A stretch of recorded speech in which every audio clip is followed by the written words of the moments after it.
What Really Happened with your host, Mike Rivero. You're listening to the Republic Broadcasting Network, where you'll find out what the Fukushima's going on. And aloha, America. Welcome to our show today. It is Tuesday, December 13th, 2016, getting into the middle of the month here, coming up on Christmas, coming up on the Electoral College, coming up on the first official day of winter.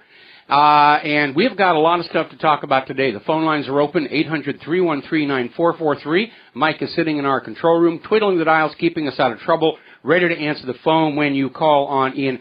Getting right on into it, the latest from Clinton-Mageddon is this battle for a soft coup d'etat against Donald Trump is continuing.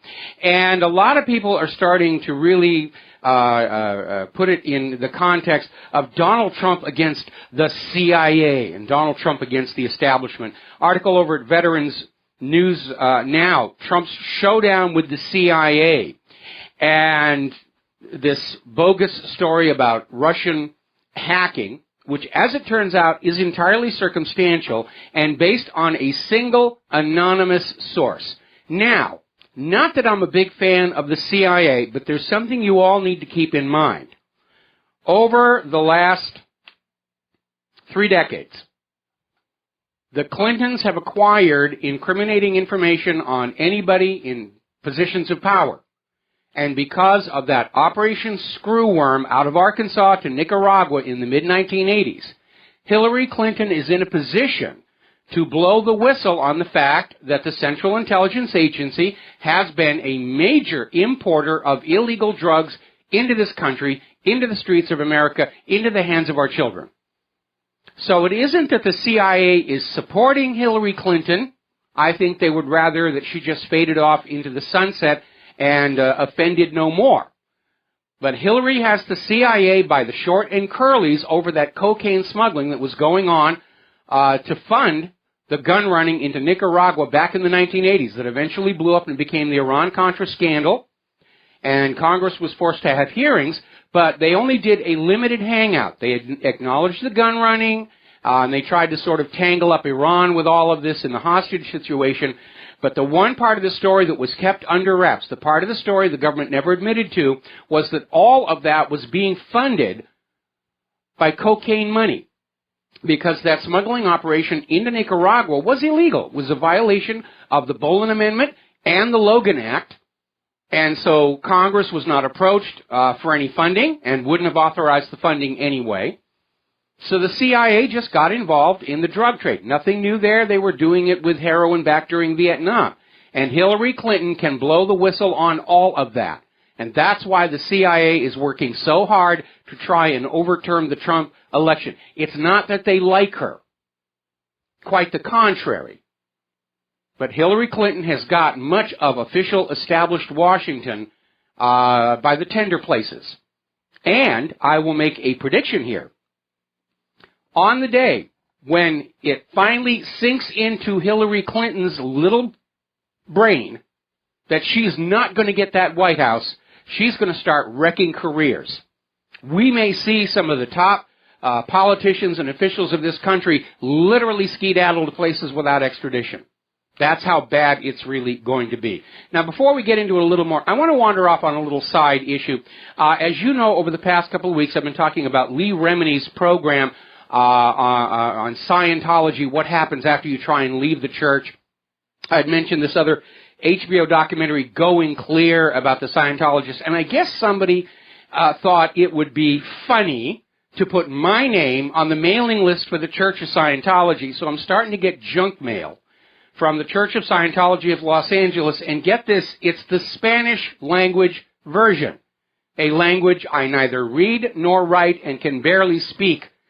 I'm really impressed with you guys over at the Church of Scientology. Very, very, very perceptive you are. Now then, getting on back to this Russian hacking situation, this is already starting to come apart. The Republican Party is now out there demanding that the CIA must make public any hard evidence they have that Russia has intervened in this election in any way. So far, it's innuendo, it's rumor, it's an anonymous source. The CIA is now saying they did not actually, in fact, send a secret report to Congress. We don't know where that came from. Washington Post carried it as the gospel truth. It's all Russia's fault, you know. I can already see what's going to happen. Kids are going to start going into school and telling their teachers, remember the dog used to eat their homework? No more. No, Russia stole my homework. That's going to be the new excuse. And they're demanding evidence, and they should have evidence. Now, interestingly enough, the Director of National Intelligence has come on out saying they do not support the CIA's claims of Russia hacking the U.S. election because there is no evidence whatsoever, and the FBI concurs. And there's something very interesting buried in this, because as you know, Donald Trump had been talking about the DNI no longer being a cabinet position. So the DNI would be thinking, well, you know, if Hillary's going to be the president, this is still going to be a cabinet position, and so forth and so on. But basically they're coming on out and defending Trump against the CIA's allegations. And what that tells me is that probably all of the electors are under surveillance, and the DNI knows that Hillary Clinton is not going to get the 38 faithless electors she needs to steal the White House. And so they're basically out there saying, see, there's a need for a DNI. It needs to be a cabinet position to protect the White House against our internal threats, so forth and so on. We're going to take a moment here to do a shout-out to our on-air affiliates who are just now rejoining the network. Now, Judge... let's see. Let me just type a quick message to our control room here. Now, Judge Andrew Napolitano is out there saying that, as far as he can tell, the NSA knows Russia did not interfere with the election. Now, the entire claim that Russia was hacking the election is based on the claim that Russia was responsible for the DNC email leaks. That's the entire basis for it. There is no evidence for it whatsoever. And Napolitano is saying the NSA knows Russia did not interfere with the election because it wasn't a hack, it was an internal leak. And we're getting that from all different kinds of people here. And Ron Paul's just come right out and said, do we believe Edward Snowden and Julian Assange or John McCain and Lindsey Graham? And obviously that's almost a study in foregone conclusions. Of course we're going to take Snowden and Assange, especially over Songbird McCain and I Love Israel Graham. Now, Paul Joseph Watson is saying the reason for this sudden scream about Russia hacking the election is apparently because the effort to intimidate the electors, to threaten them to vote for Hillary, has failed utterly. Now, back when it looked like Wisconsin, Michigan, and Pennsylvania were in play and could be locked up, the electoral gap was very narrow, but that whole recount nonsense failed miserably. It's even backflashed a little bit. We're going to talk about that in a few minutes. And so the magic number for Hillary Clinton is 38. She needs to get 38 electors who are pledged to Donald Trump to vote for her. Not going to happen. It's not going to happen. And that's why they're out there saying, if you vote for Trump, you're a Russian stooge. You're a traitor if you don't vote for Hillary Clinton. And they're thrashing around, and it's really not very effective whatsoever. And, I mean, we're seeing all these articles coming out of, like, Blacklisted News. Former British ambassador says Russian election hack conspiracy theory is Kafkaesque. And if you're not familiar with the plays of Kafka, the situations were always one of complete hopelessness of the individual in the face of an out-of-control bureaucracy. You're on trial for a crime. You don't know what it is they say you've done. You've got no way of defending yourself. And it is that completely out of control. Now, more and more U.S. intelligence veterans are coming on out and saying that this claim about Russia hacking is not holding up. And they're saying basically under normal circumstances, U.S. intelligence agencies, like the CIA, would not rely on a circumstantial evidence case when they have the capability to develop hard evidence. The reason they're going with this anonymous source and circumstantial cases, they don't have any hard evidence. It's just a blanket accusation. Now, retired Lieutenant Colonel Tony Schaffer was on WMAL Radio Monday. He's a retired Army intelligence officer saying, look, there wouldn't be a reason for Russia to interfere with the election because Donald Trump as president doesn't actually give them any kind of an advantage over Hillary. There is no gain. There's no motive for Russia to interfere on this issue. But they're out there talking about, foreign influence on Donald Trump. Well, let's talk a little bit about foreign influence. I posted a little graphic out here this morning where we're looking at foreign governments who had given over $50,000 to the Bill, Hillary, and Chelsea Clinton Foundation.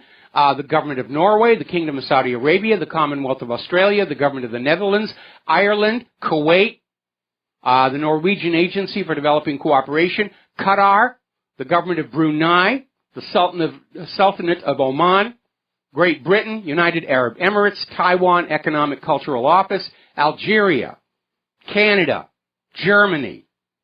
You don't think that they're expecting influence in exchange for that? But, foreign influence is only bad when it's the Russians. It's those bad, evil Russians. Evil Russians. Now, I used to have a lot of respect for Keith Olbermann. But obviously, he has now sold out, and he's out there pushing this thing. We're at war with Russia. We're losing the war with Russia. They're interfering with our country. Trump is a Russian stooge, and if you don't agree with me, you're a traitor to America. And I'm a little surprised. I thought Keith was a little more level-headed than that. Now, Piers Morgan is out there making a very cogent, and I might add, accurate observation. Hillary and the Democrats, the liberalologists, as I'm starting to call them, they are not defending American democracy from foreign meddling. They are, in fact, a threat to American democracy by trying to overturn the Electoral College, overturn the election, and stage what amounts to a soft coup d'etat against the government, against the American people. They're trying to steal the country. Hillary isn't just stealing the White House. She wants to steal all those future tax revenues. She wants to steal the lives of your children who are going to die in those wars of conquest she dreams of. That's how serious this is. And it may be backfiring.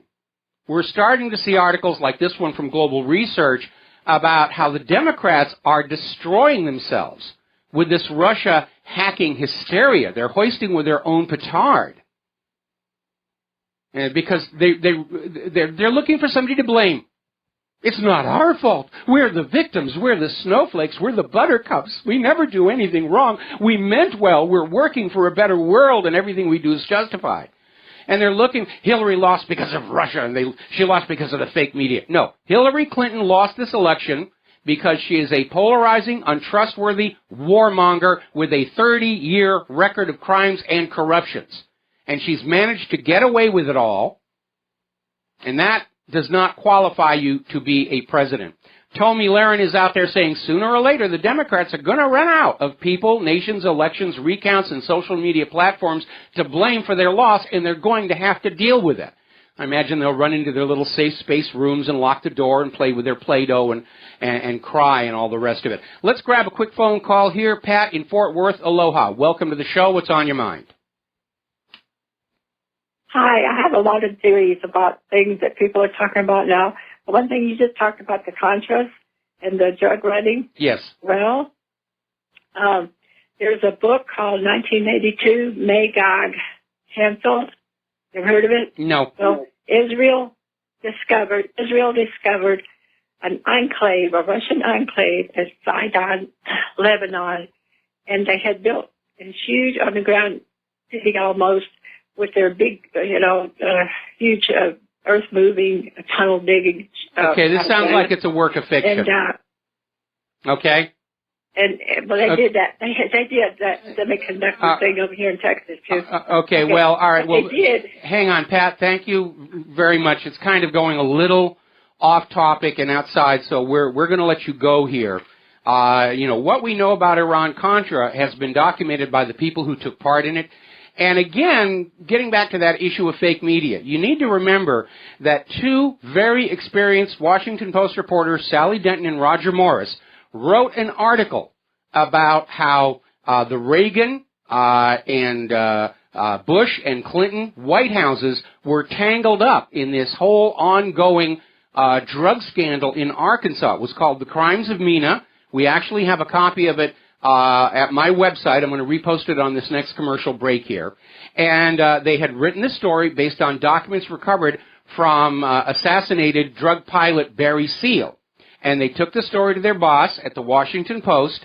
The lawyers at the Washington Post fact-checked it, looked at all the evidence and documentation they had, and they cleared it for publication. The Washington Post lawyers said, this is a true, accurate story, and we should go with it. And Washington Post managing editor Bob Kaiser, who was a fellow Skull and Bone alumni with George Bush, spiked the story. Wouldn't even meet with Sally Denton and Roger Morris. He hid in his office and he told his secretary, go tell him we can't run with this story. So when you want to find out who the real news and who the fake news is, the Washington Post helped cover up this massive drug smuggling operation that involved the highest elements of the U.S. government. There's the fake news for you. Now then, getting on back to the present situation here.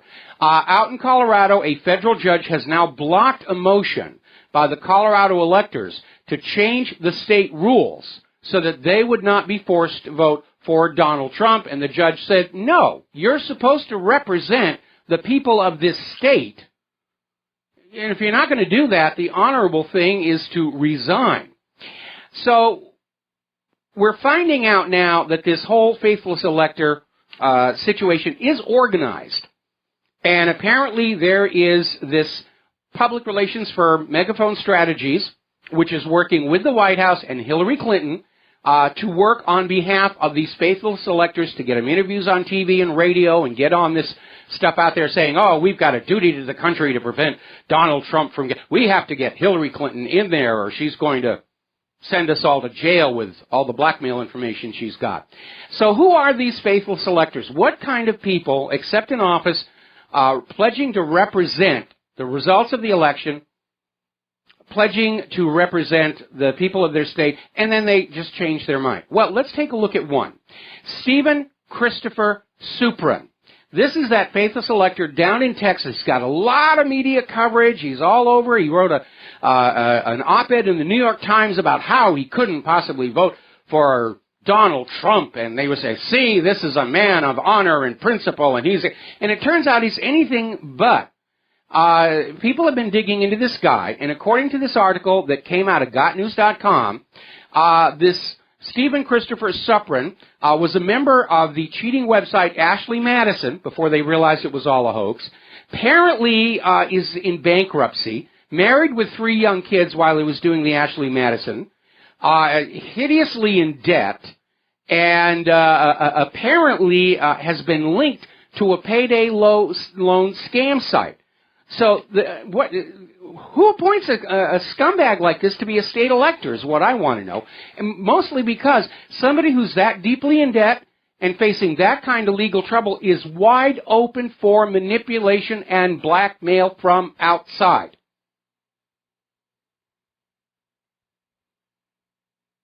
Now, a story coming out of Veterans News Now, a threat to the Electoral College. And they're talking about how the liberalologists are now out there saying, we've just got to throw the Electoral College out and go on the popular vote. Well, that would violate the ex post facto provision of the Constitution, first of all. Second of all, you don't get to change the rules of the game after the game is all over. I mean, you're sitting there in Las Vegas, you're penniless, and you're now saying, maybe it should be 22 instead of 21 on blackjack. They're going to laugh at you. And nobody can document that Hillary Clinton won the popular vote because of all the fraud that has been discovered so far in these recounts. Now, we're going to take a break for some commercials. We've got a caller waiting on the line. We'll be right back after these few words.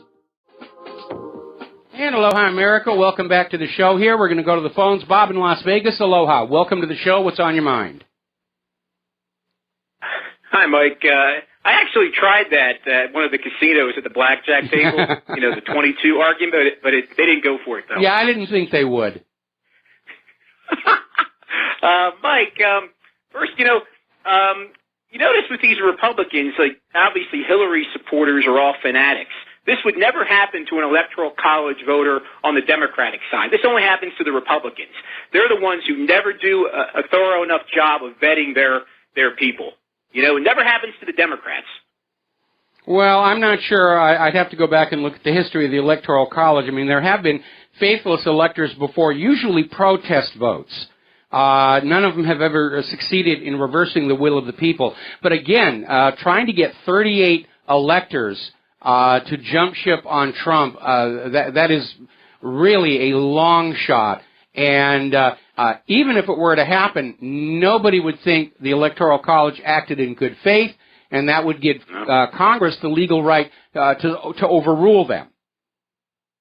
Yeah, but a lot of these guys in Congress, even, the Republicans and, nominally Republicans, I'm worried. They're against Trump. They wouldn't mind seeing Hillary Clinton as president. I really believe that. I don't know. Guys like Graham and John McCain, they don't want to see Trump as president. No, because they're pro-war, and the war party, crosses both aisles. And you've got Trump saying he wants to normalize relations with China and Russia. Plus, again, Hillary has got all of official Washington, by the short and curlies with all this blackmail information that they've been using to avoid legal prosecution for their crimes all these years. And that's why they're all working for. It's not like they like Hillary or like her policies or anything. They're scared that they're going to lose their very cushy jobs and their big fat paychecks, and that they're actually going to go to jail for a lot of what they've done.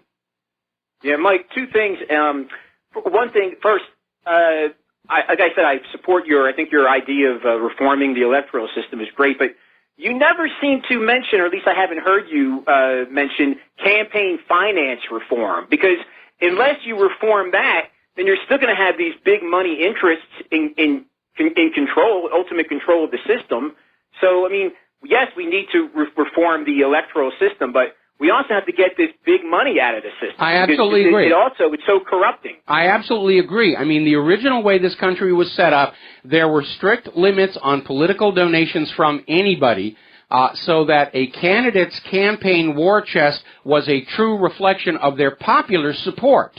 Of course, the big money interests who want to corrupt and sway that system have lobbied over the years for we should be allowed to contribute more because we're richer and so forth. And then that ridiculous decision that corporations, buildings, are legal persons for the purpose of the First Amendment and investing in political campaigns. The corporation isn't spending that money. It's the CEO.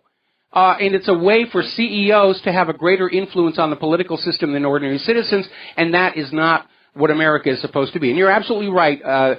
We need to go back to a system where there are strict limits on campaign donations, so that those who are running and are elected represent the will of the people and not just the puppets of the corporations.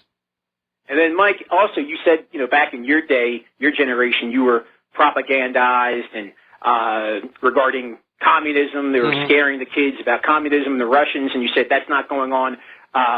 Today's kids didn't grow up with that, but I kind of disagree. I mean, yes, maybe they're not trying to scare the kids with that message about the commies, because they're not commies anymore, but they still indoctrinate these kids regarding the state and how they should all revere the state. And right now, the state is demonizing Russia. So well, yeah, I'm sure that Russia, I think these kids are going to still believe it. I'm sure that today, right now, over the last couple of months, we've probably seen our public school system start to demonize Russia. But I'm talking about kids who have been, 18 years going through the public school system without all of that, because they were instead being propagandized about things like human-caused global warming and all the rest of that other nonsense. But the fact that they're not getting a lot of traction on this, I think, is very, very telling. I'm still worried, though. I won't be relieved, until Tuesday. Well, for me, it's January 20th, because there's still some shenanigans that can happen on the 6th of January. We got to take a break for commercials, and we'll be right back. Aloha, America. Welcome back to our show here. We're going to go back to the phones. Bob in Indiana, aloha. Welcome to the show. What's on your mind? This is Bob in Indiana, and I was listening to you the other day, and somebody called in about Scientology. Mm-hmm. I listened or read Leah Ranini's one on Troublemaker, and it's a fantastic book exposing quite many things on Scientology, and of course Christianity is right on the heels. My question is, did you say that she wrote another book? No, she has a TV series out now about Scientology. And it's really very good. It's mostly talking about what happens to members of the church after they leave. They get threatened. Anybody who wants to talk about what's inside the church, they get followed and harassed. It's real Gestapo, liberalologist, brown shirt kind of behavior. Yeah, I know. Well, we don't watch TV. How can I watch it? Well, I mean, I think they're streaming the older episodes on the website of, I think it's A&E. I actually don't recall off the top of my head which channel is covering it, but just do a search for Lee Remini Scientology, and I'm sure you'll be able to find it. And the other one, of course, would be HBO's Going Clear, which I'm sure is available on their website as well. And they're really very insightful. And like I said, I used to run into these people all the time when I was working in Hollywood. They're very, very, very scary because they're convinced they're working for a better world, and therefore anything they do is perfectly justified in that belief that it's somehow helping planet Earth. Okay? Okay, Mike. Thank you very much. All right, thank you. We're going to switch over to the Black Trump supporter somewhere in the Northeast. What's on your mind? Hello, are you there?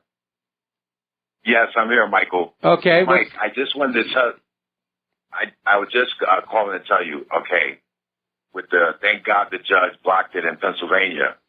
But there was an article that came out when I was watching all that stuff going on last week.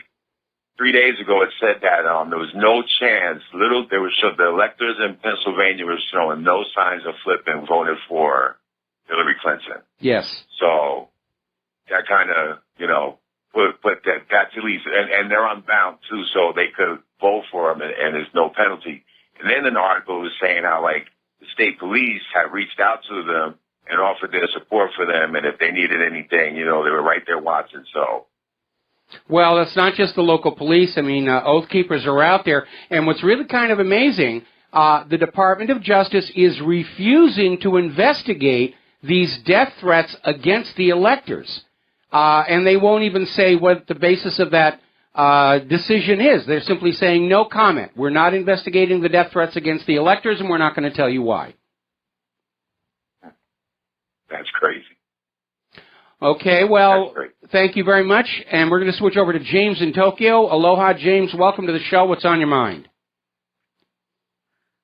Hi, Michael. It's James in Tokyo, the person that you've criticized for about a year comparing Hillary to Godzilla. Godzilla has never killed as many people as Hillary, for Christ's sake. Well, look, hang on. Let's give credit where credit is due. Godzilla did not take money from foreign governments to destroy Japan. Thank you for that. Thank you for elevating our mascot. First, before I talk about the elector stuff, you mentioned Westworld. Yes. On your show, and I watched it. It was pretty good. It is. It's great. The writing is fab. I'm still going through. I'm rerunning the earlier episodes. I mean, the writing is so good. I mean, I'm always picking up all this new stuff here. And what's really amazing, I just got done donating a bunch of political buttons to the Smithsonian, and in the middle, I found I still had the promo button from the original 1973 theatrical release of Michael Crichton's original Westworld. So I dropped it in an envelope and I mailed it off to J.J. Abrams, and I hope he actually gets it because I'm sure he'll get a big kick out of it.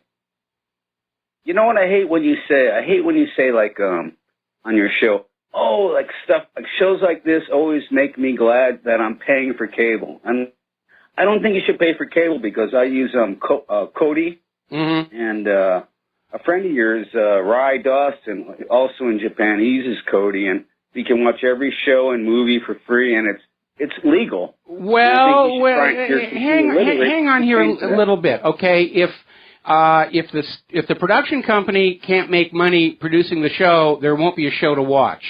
And so my only objection to paying for cable is when cable first came on out, the idea was that if you were paying for it, you didn't have to deal with the commercials. And today, you're paying for cable and you're getting more commercials than you even did with over-the-air broadcast, and that's my gripe. With our local cable, I'm upset with how many reruns there are and how little original programming there is. But there is some good original programming out there. Obviously, Westworld, we've had the season finale. Now we got to wait for season 2. There's another one I feel I ought to mention as well. The Sci-Fi Channel finally woke up and they stopped all these Roger Corman, Dino Croc versus Super Octopus, whatever things they were going to do. And they've got a new series called Incorporated, which is a projection into the future when corporations really do run the world, and that is also worth catching. Well, even if you have a desire to pay for cable, you should still get Cody. I'm not going to, no. So I'm not hurting anyone. Yeah, you are. You are. I mean, because, these people are in business to make money for their creative effort, and obviously, having been in that business myself, I'm going to be on their side. If the money doesn't come in from putting out your music, your video, your film, then there won't be music, video, and film next year, and that's just the reality of the situation. Right now, I understand that Amazon's Grand Tour, which was the repackaging of Jeremy Clarkson and James May and Richard Hammond from the old Top Gear into a new show, and by the way, Claire and I are enjoying that one as well. That is now the most pirated show on the Internet. And again, if everybody is stealing it for free, then there won't be a Grand Tour next year. So, I mean, come on, let's do the honorable thing here. If we're enjoying these shows, let's give them our money so that there'll be more of the shows in the future. It's just common sense. Okay? Anyway, listen. Well, I'm not a big spender like you, but I'm not a big spender either, but this is just... I appreciate your heart, that your heart is as clean as that harp-playing angel. No, actually, her heart's a lot cleaner than mine. Her heart is a lot cleaner than mine. About the electors. Yes. About the electors, do you really think it's going to stand? Because I think if that kind of stuff goes through and she gets the extra, whatever it is, 22 votes. 38. I think the government will shut down. There will be so many enraged people. I just don't think. I'm hearing that from so many places, so many angry people, and they're talking about civil war. You've got media in other countries talking about how the U.S. could have a civil war over this nonsense.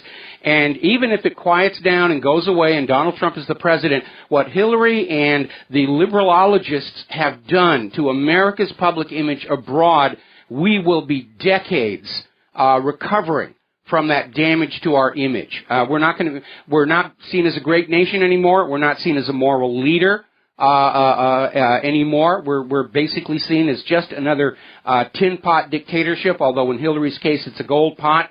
And our nation has suffered a tremendous amount of damage from all of this nonsense. Hey, can I ask you one quick question? Real quick. Okay. You mentioned before that you had the iPhone, 5, and you were upset with Windows, and Claire uses the producer sonar. I use the producer sonar too. But anyway, if I made a really great song for What Really Happened, would you use it? If it was better than what you had? I find that impossible to believe that you could write a better song than Claire does. Claire's laughing in the other room. I know, but I'll send it to you. I love right. Claire, and I love all of her music. Go ahead and send it along, and we'll take a listen at it as well. Thanks an awful lot, and we're going to switch over to another James, this one in Charlotte, North Carolina. Aloha, James. What's on your mind? Yeah. Hi, Mike. I was just curious, did you ever get the record snowfall on the peaks on the Big Island? Yeah, we got like almost 30 inches down there on the tops of the volcanoes. I mean, it's just amazing. I'm going to go down to the Big Island and open a ski shop. Yeah, well, it's we're getting our hard freeze here in North Carolina about a month early this year. So yeah. I'll let you know about. We're still 10 days away from the official start of winter. Yeah. Yeah. Let me just ask you a couple of things regarding the electoral vote. You had mentioned about Colorado, they were trying to change the rules on the voting, it seems odd that because Hillary won Colorado officially, probably not actually, but officially she did. I was just wondering why they were trying to change the voting rules there. I would have to go back and look because some states it's winner take all on the electors, and others it's apportioned. So if Hillary had 60, Colorado's winner take all. Colorado's winner take all. Well, then I don't understand why this was a big deal, because the electors who wanted the state law changed said they did not want to vote for Trump. They wanted to vote for Hillary. So we'll have to take a closer look at that issue. But it really comes down to this. Donald Trump and Hillary Clinton ran this election campaign. They both went into it agreeing to the rules that are in the Constitution on how our presidential elections are being run. And now that it's all over and Hillary didn't get the result she wanted, she wants the rules changed retroactively. That's not real world. That's not real world. So she's trying to do a soft coup d'etat. Yeah. Let me just throw a quick idea out, and I don't know, you may want to criticize it or whatever, but I've always thought it would be more fair in terms of the electoral vote to go by congressional districts. Whoever wins the popular vote within a congressional district gets that district as an electoral vote, and whoever wins a majority of the nation's 435 congressional districts would be declared the winner. And that way you would never have a split between the popular vote and the electoral vote, because the population's balanced within each congressional district. Well, that's not necessarily a given, and that's for the same reason when this whole thing first came on up. If you have a congressional district where there's 100 people living there and all of them vote for candidate A, and then you have two other districts with 100 people each, and 51 of those people vote for candidate B, you're going to have a situation where candidate B wins the electoral votes from those three districts, even though candidate A actually has the greatest number of popular votes. It's a complex issue trying to balance the two, but the issue was going back to the fact that the name of this country is the United States, plural, of America. And the states are supposed to be equal in power and authority and in partnership with that central federal government. And so the Electoral College, among its many other reasons for being, is to make sure that the states are equally represented in the choosing of the government. Otherwise, it'd just be the four most populous states picking every single election, and people in places like Nebraska and South Dakota would have absolutely no influence whatsoever on the elections. So that's why that's there. And is it perfect? No. But it is the rules that everybody agreed to play by, and Hillary is just being a sore loser by looking back and saying, well, let's just throw the rules out and give me the White House because I can claim I had the popular vote. But again, we can't document that she actually won the popular vote because of all the illegal immigrants, all the dead voters, all the machine problems, and especially, I'm sure they're glad Michigan finally shut down their recount because it was exposing massive, massive election fraud, all favoring Hillary Clinton. They'll probably never find them all. I'm sure she did not. The system is designed to hide it. That's the problem with our current election system. It's designed to facilitate and conceal massive election fraud, and that is why it has to go. Yeah. Okay. All right. Well, thanks an awful lot. We're going to switch over to Alex in Florida. Aloha. Welcome to the show. What's on your mind? Hey, Michael. I was just thinking on the Electoral College, one of the benefits that isn't spoken of very often is the fact that if 2 or 3 states could determine an election, it would be very easy for a hostile government or an actor to come in and say, hey, we're just going to campaign in California and New York and win the election and overthrow that country that way. I think, or not even foreign government, illegal immigrants who are allowed to vote, and that came very close to happening because if you look where Hillary Clinton was getting her greatest victories in terms of election, it's California, which is filled with illegal immigrants, and all those sanctuary cities.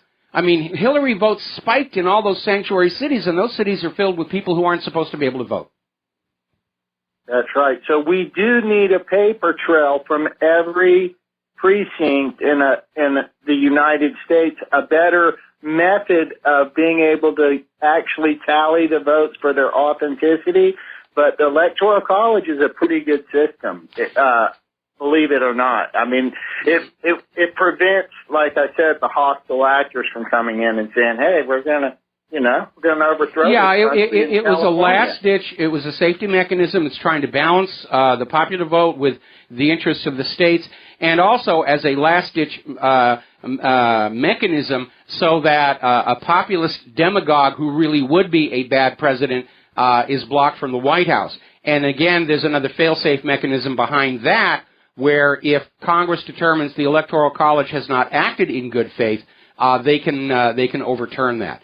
And it is a complex system. Now, we've got an article, I've been putting it up, about how to have a more honest, transparent election system. And it gets rid of tabulation centers, gets rid of the electronic voting machines, and it's everybody just sort of crowdsource counting the vote and tracking the numbers all the way up from the precincts to the national election, so everybody with a calculator can verify the numbers for themselves. And that's going to prevent a huge amount of the fraud that we have been seeing.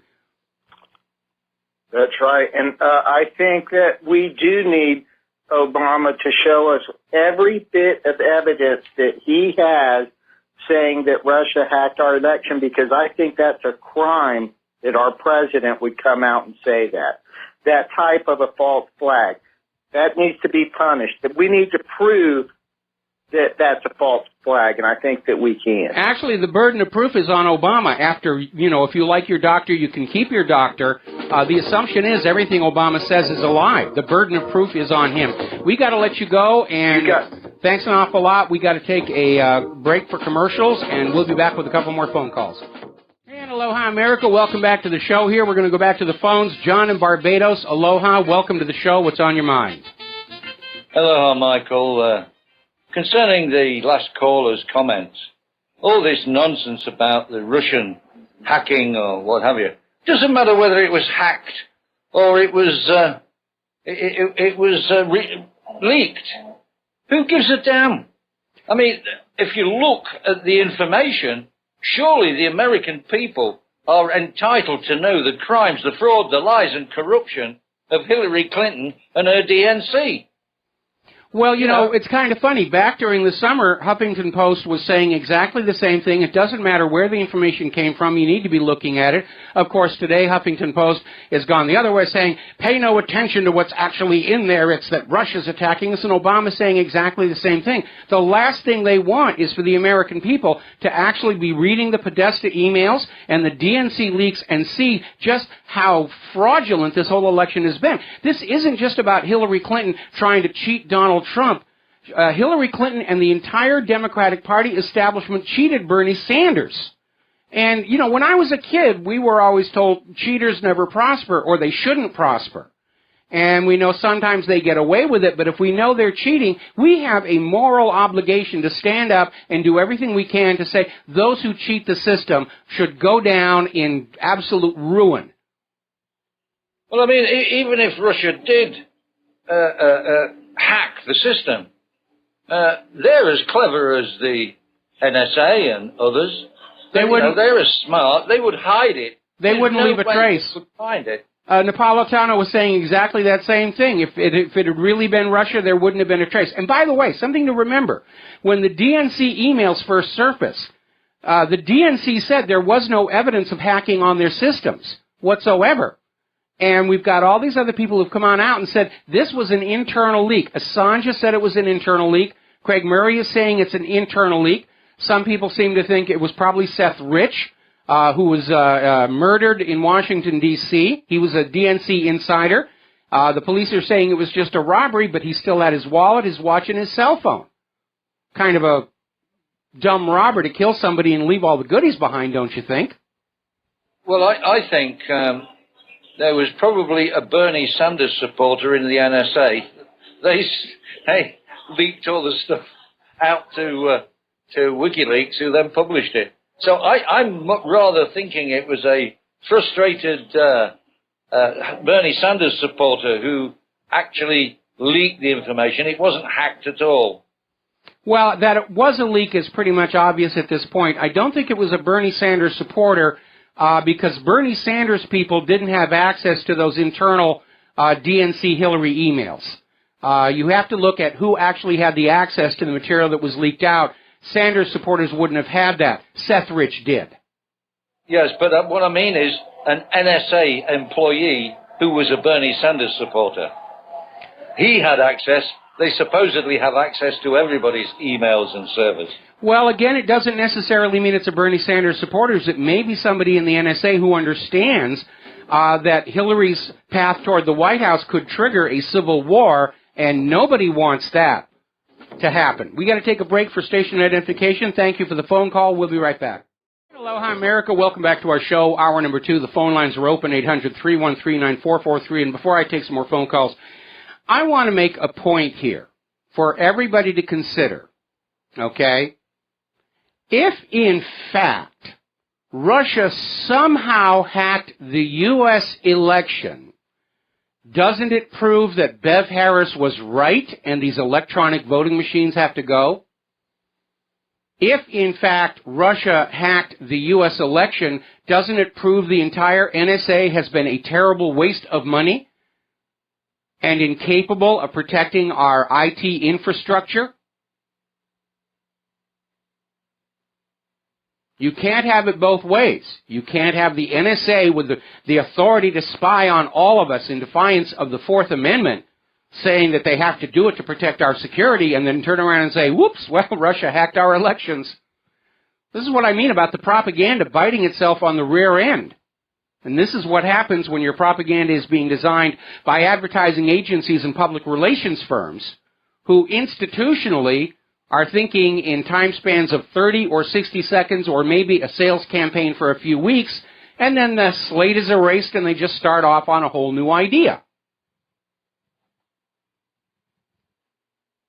But there's the issue right there. If Hillary's fantasy of a Russian hack of the elections were to be true, it vindicates everything Bev Harris has been saying for all these years, and it proves the NSA, CIA, FBI, all of them are completely impotent in the face of Russia. If Russia is able to influence our elections, then all of these agencies can't do a thing about it. We might as well surrender now, huh, people?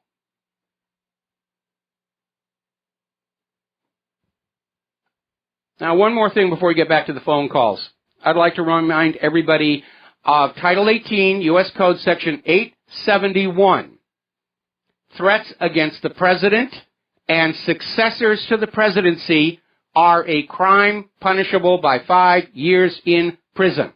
All these people running around saying that, we're going to crowdsource, crowdfund to buy the assassination of Donald Trump and everything, they're committing felonies.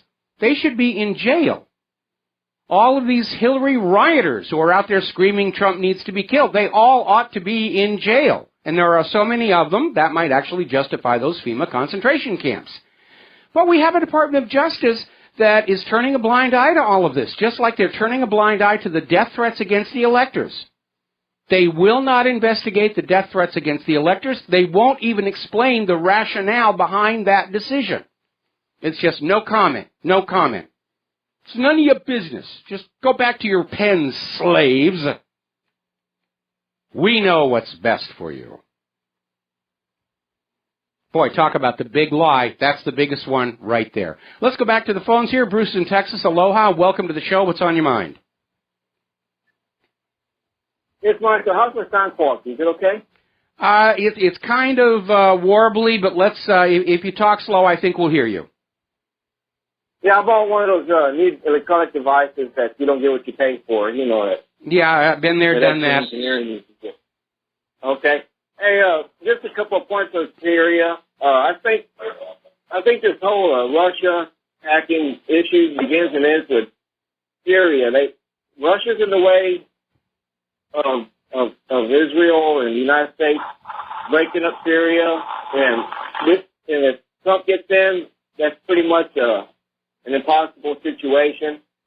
And so they're going to just hammer and hammer because basically our foreign policy is Israel's foreign policy. What do you think of that?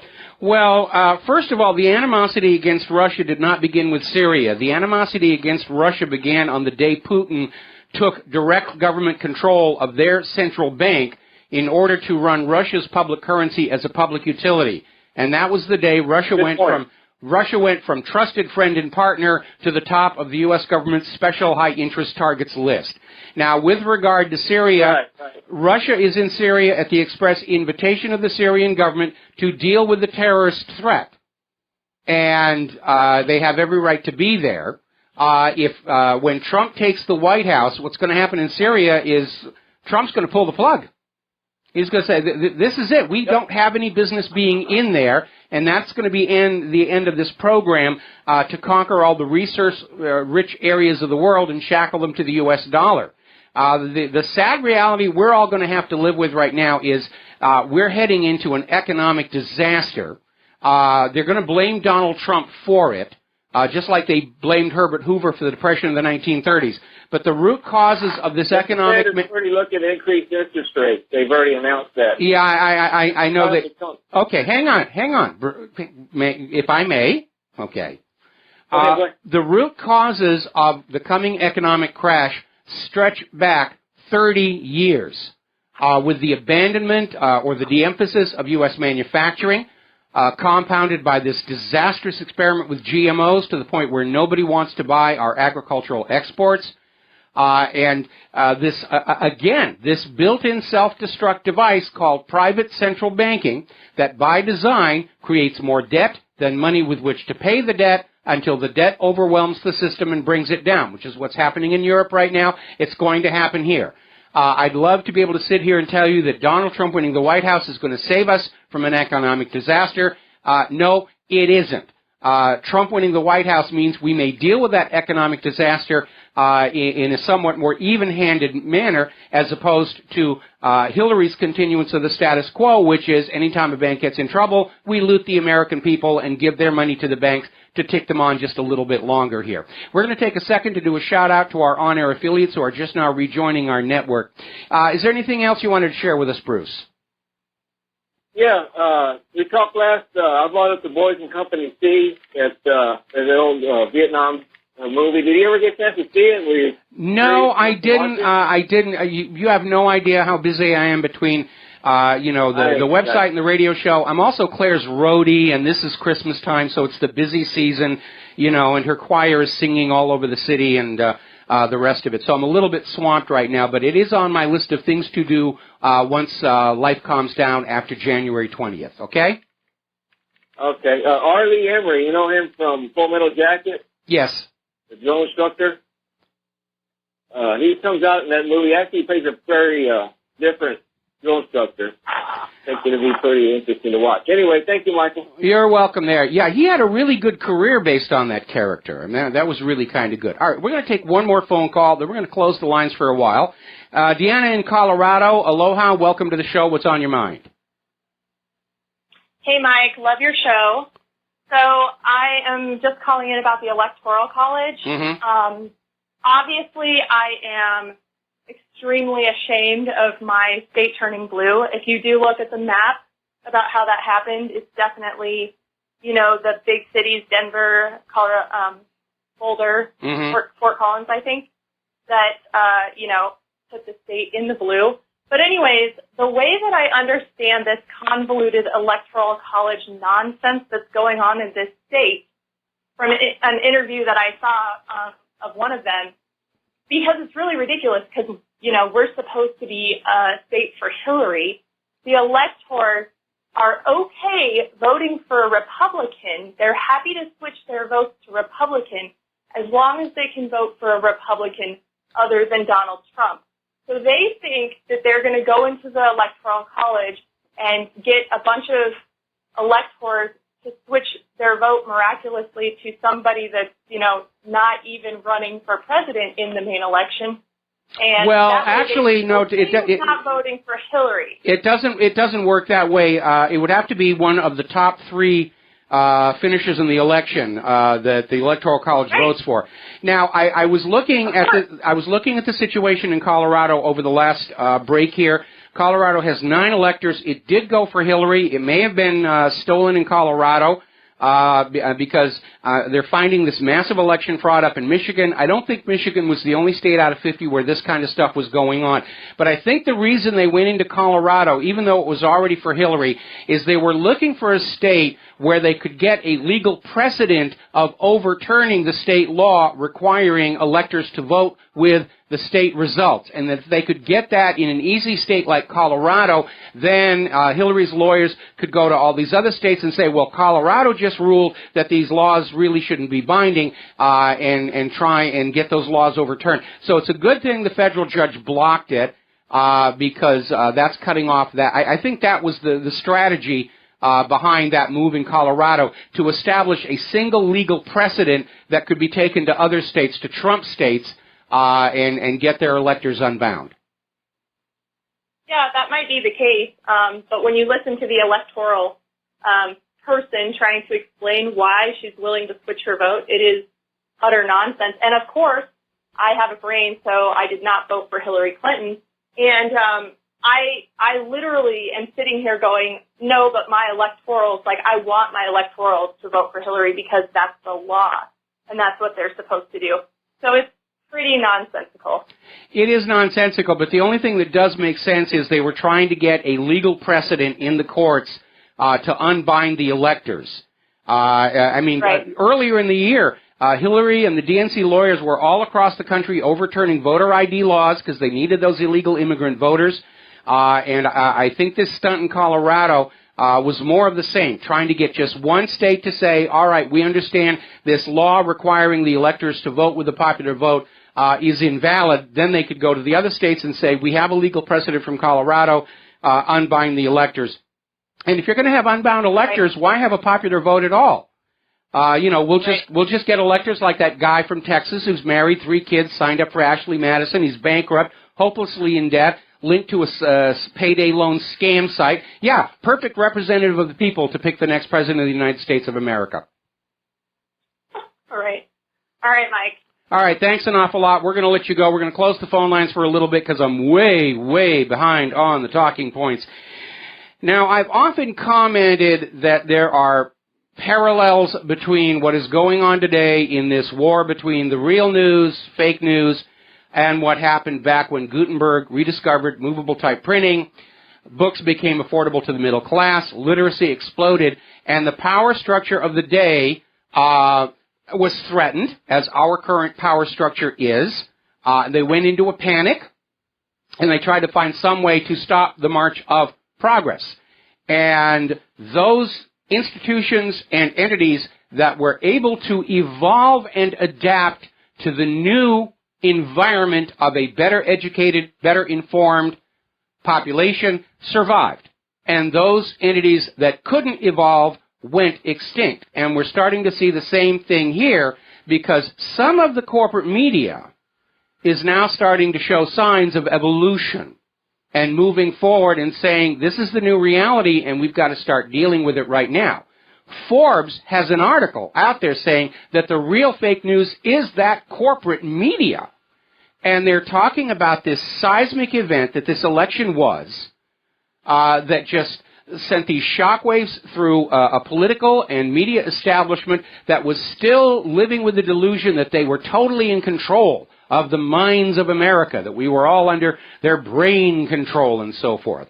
And then it goes on to talk about, since the election, you're seeing how different entities are reacting. And most of the corporate media is doubling down. Oh, it's Russia, it's this, it's that. They're the fake news, we're the true news. And Forbes is making the observation that in this failure to adapt to the new reality of a distributed citizens media, the corporate media is just digging its own grave. Their ratings are still going down. And the more hysterical they get with the smear jobs and the more it's exposed that they're just lying about everything, it really is signaling the end of that era. And we need to take this nation back to the original model of the media, which is it was distributed. There were limits on how much media any one entity could own to preserve a diversity of opinion so that the American people could go to multiple sources, get multiple points of view, and then decide for themselves what was best for the nation. And we're going back there. We're going back there. And they're not going to be able to stop it any more than they stopped Gutenberg. And they tried. They really tried. I mean, the first person to do an English translation of the Bible was burned at the stake along with the Bibles, because each individual church had altered their Bible to suit whatever their particular beliefs or agenda was, and people all of a sudden were saying, wait a minute, this church doesn't agree with this church, this Bible doesn't agree with this, how can this be the perfect revealed Word of God if they're all over the place here? And ultimately it led to the creation of the King James Bible to bring all these disparate views of religion back together and prevent a crisis of faith within that church. Now then, over at CNN, Brian Stelter is out there screaming that the Donald Trump election victory is a national emergency. It's a tragedy. It's this. It's that. I mean, they're frothing at the mouth almost. I think we're going to have to take some of these people at CNN and get them tested for hoof and mouth. Now, as I mentioned before, up in Michigan, they have now stopped that recount. Trump is still the winner, and I think it was stopped mostly because of all the fraud that has come on out. Because not just in the recount, because of everything that they found, Michigan is now going back and taking a closer look at the general election itself. And they're already finding that in 37% of Detroit's precincts, the electronic voting machines registered far more votes than actual voters who showed up at those precincts. So now they're calling for a complete audit, not of the recount, but of the actual election itself. And if you think Michigan was the only state where massive pro-Hillary election fraud was taking place, I have some of Saddam's nuclear weapons to sell you. This may well turn out to have been the crookedest election in the nation's history. Now, the Washington Post is still out there trying to be the forefront of the assault on the independent media. They're Russian stooges, they're scum, they're white supremacists, they're Nazis, and all the rest of that. But along with the long track record of provably false stories the Washington Post has put out over the years, like Saddam's nuclear weapons, the known and documented close association between the Washington Post and the CIA it works against them. The American public doesn't see the Washington Post as that wonderful newspaper that blew the Watergate story wide open. Today, the Washington Post is seen as America's equivalent of the Soviet-era Pravda and Izvestia. It's a mouthpiece for the government, and that's all that's coming on out of there. Now, do you remember that Politico reporter who was vetting all of his stories for Politico with the Hillary Clinton campaign prior to publication, and he got fired, and everybody said, oh, how terrible, how terrible. Not to worry, he's got a new job. The New York Times just hired this guy. So, Forbes is right. Much of the corporate media have not learned the lesson of 2016. They're still living in a fantasy world where they're going to go back to where they speak, you believe, and all will be well. It's not going to happen. It's not going to happen. Story coming out of Blacklisted News. Alternative media, independent media. Folks, again, corporate media, independent media. The corporate media is not mainstream anymore. The lion's share of the audience is now over here on the internet. And I don't like the name alternative media because there's a negative connotation to that word. So we, you, are the independent media, and the rest, with all the money, and the talking heads, the prostitutes and the correspondents, they're the corporate media. So this article is out there, the independent media should prepare to become targets of covert cyber warfare. And they're making that comment based on December 8th, the Senate passed the NDAA and included a provision, the Countering Disinformation and Propaganda Act, which authorizes the government to attack independent media websites. Well, this is nothing new. They may have just said it's now legal for us to do, but the independent media has been under cyber attack all along. My server's constantly being attacked by the spoiled brats and the tantrums. There's nothing new. Basically, they're just saying, yeah, we're messing with you, and now we've decided it's legal for us to do that. You know, it's a crime for you to hack the government computers. We'll put you in jail. But it's okay for us to hack your computers because we're the good guys, and you're all Russian stooges. We got to take a break for commercials, and we'll be right back. And aloha, America. Welcome back to the show here. Let's turn to the war zones here. Developments in Syria. Apparently, the battle for Aleppo is pretty much over. They have reached a deal with the remaining jihadis to simply leave, walk out of Aleppo.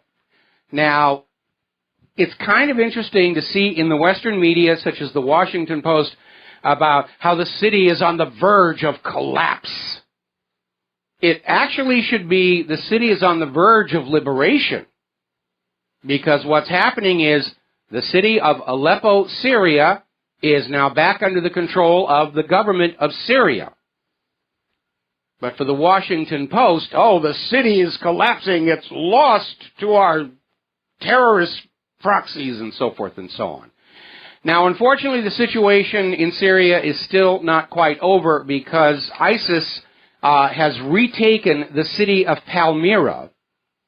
And the Russian Ministry of Defense is saying the blame for this lies with the United States, which asked for a humanitarian break during which ISIS regrouped and rearmed just days after Obama waived limitations on arms to them under the Arms Control Export Act, handing them out like Christmas presents or Kwanzaa presents or whatever it is.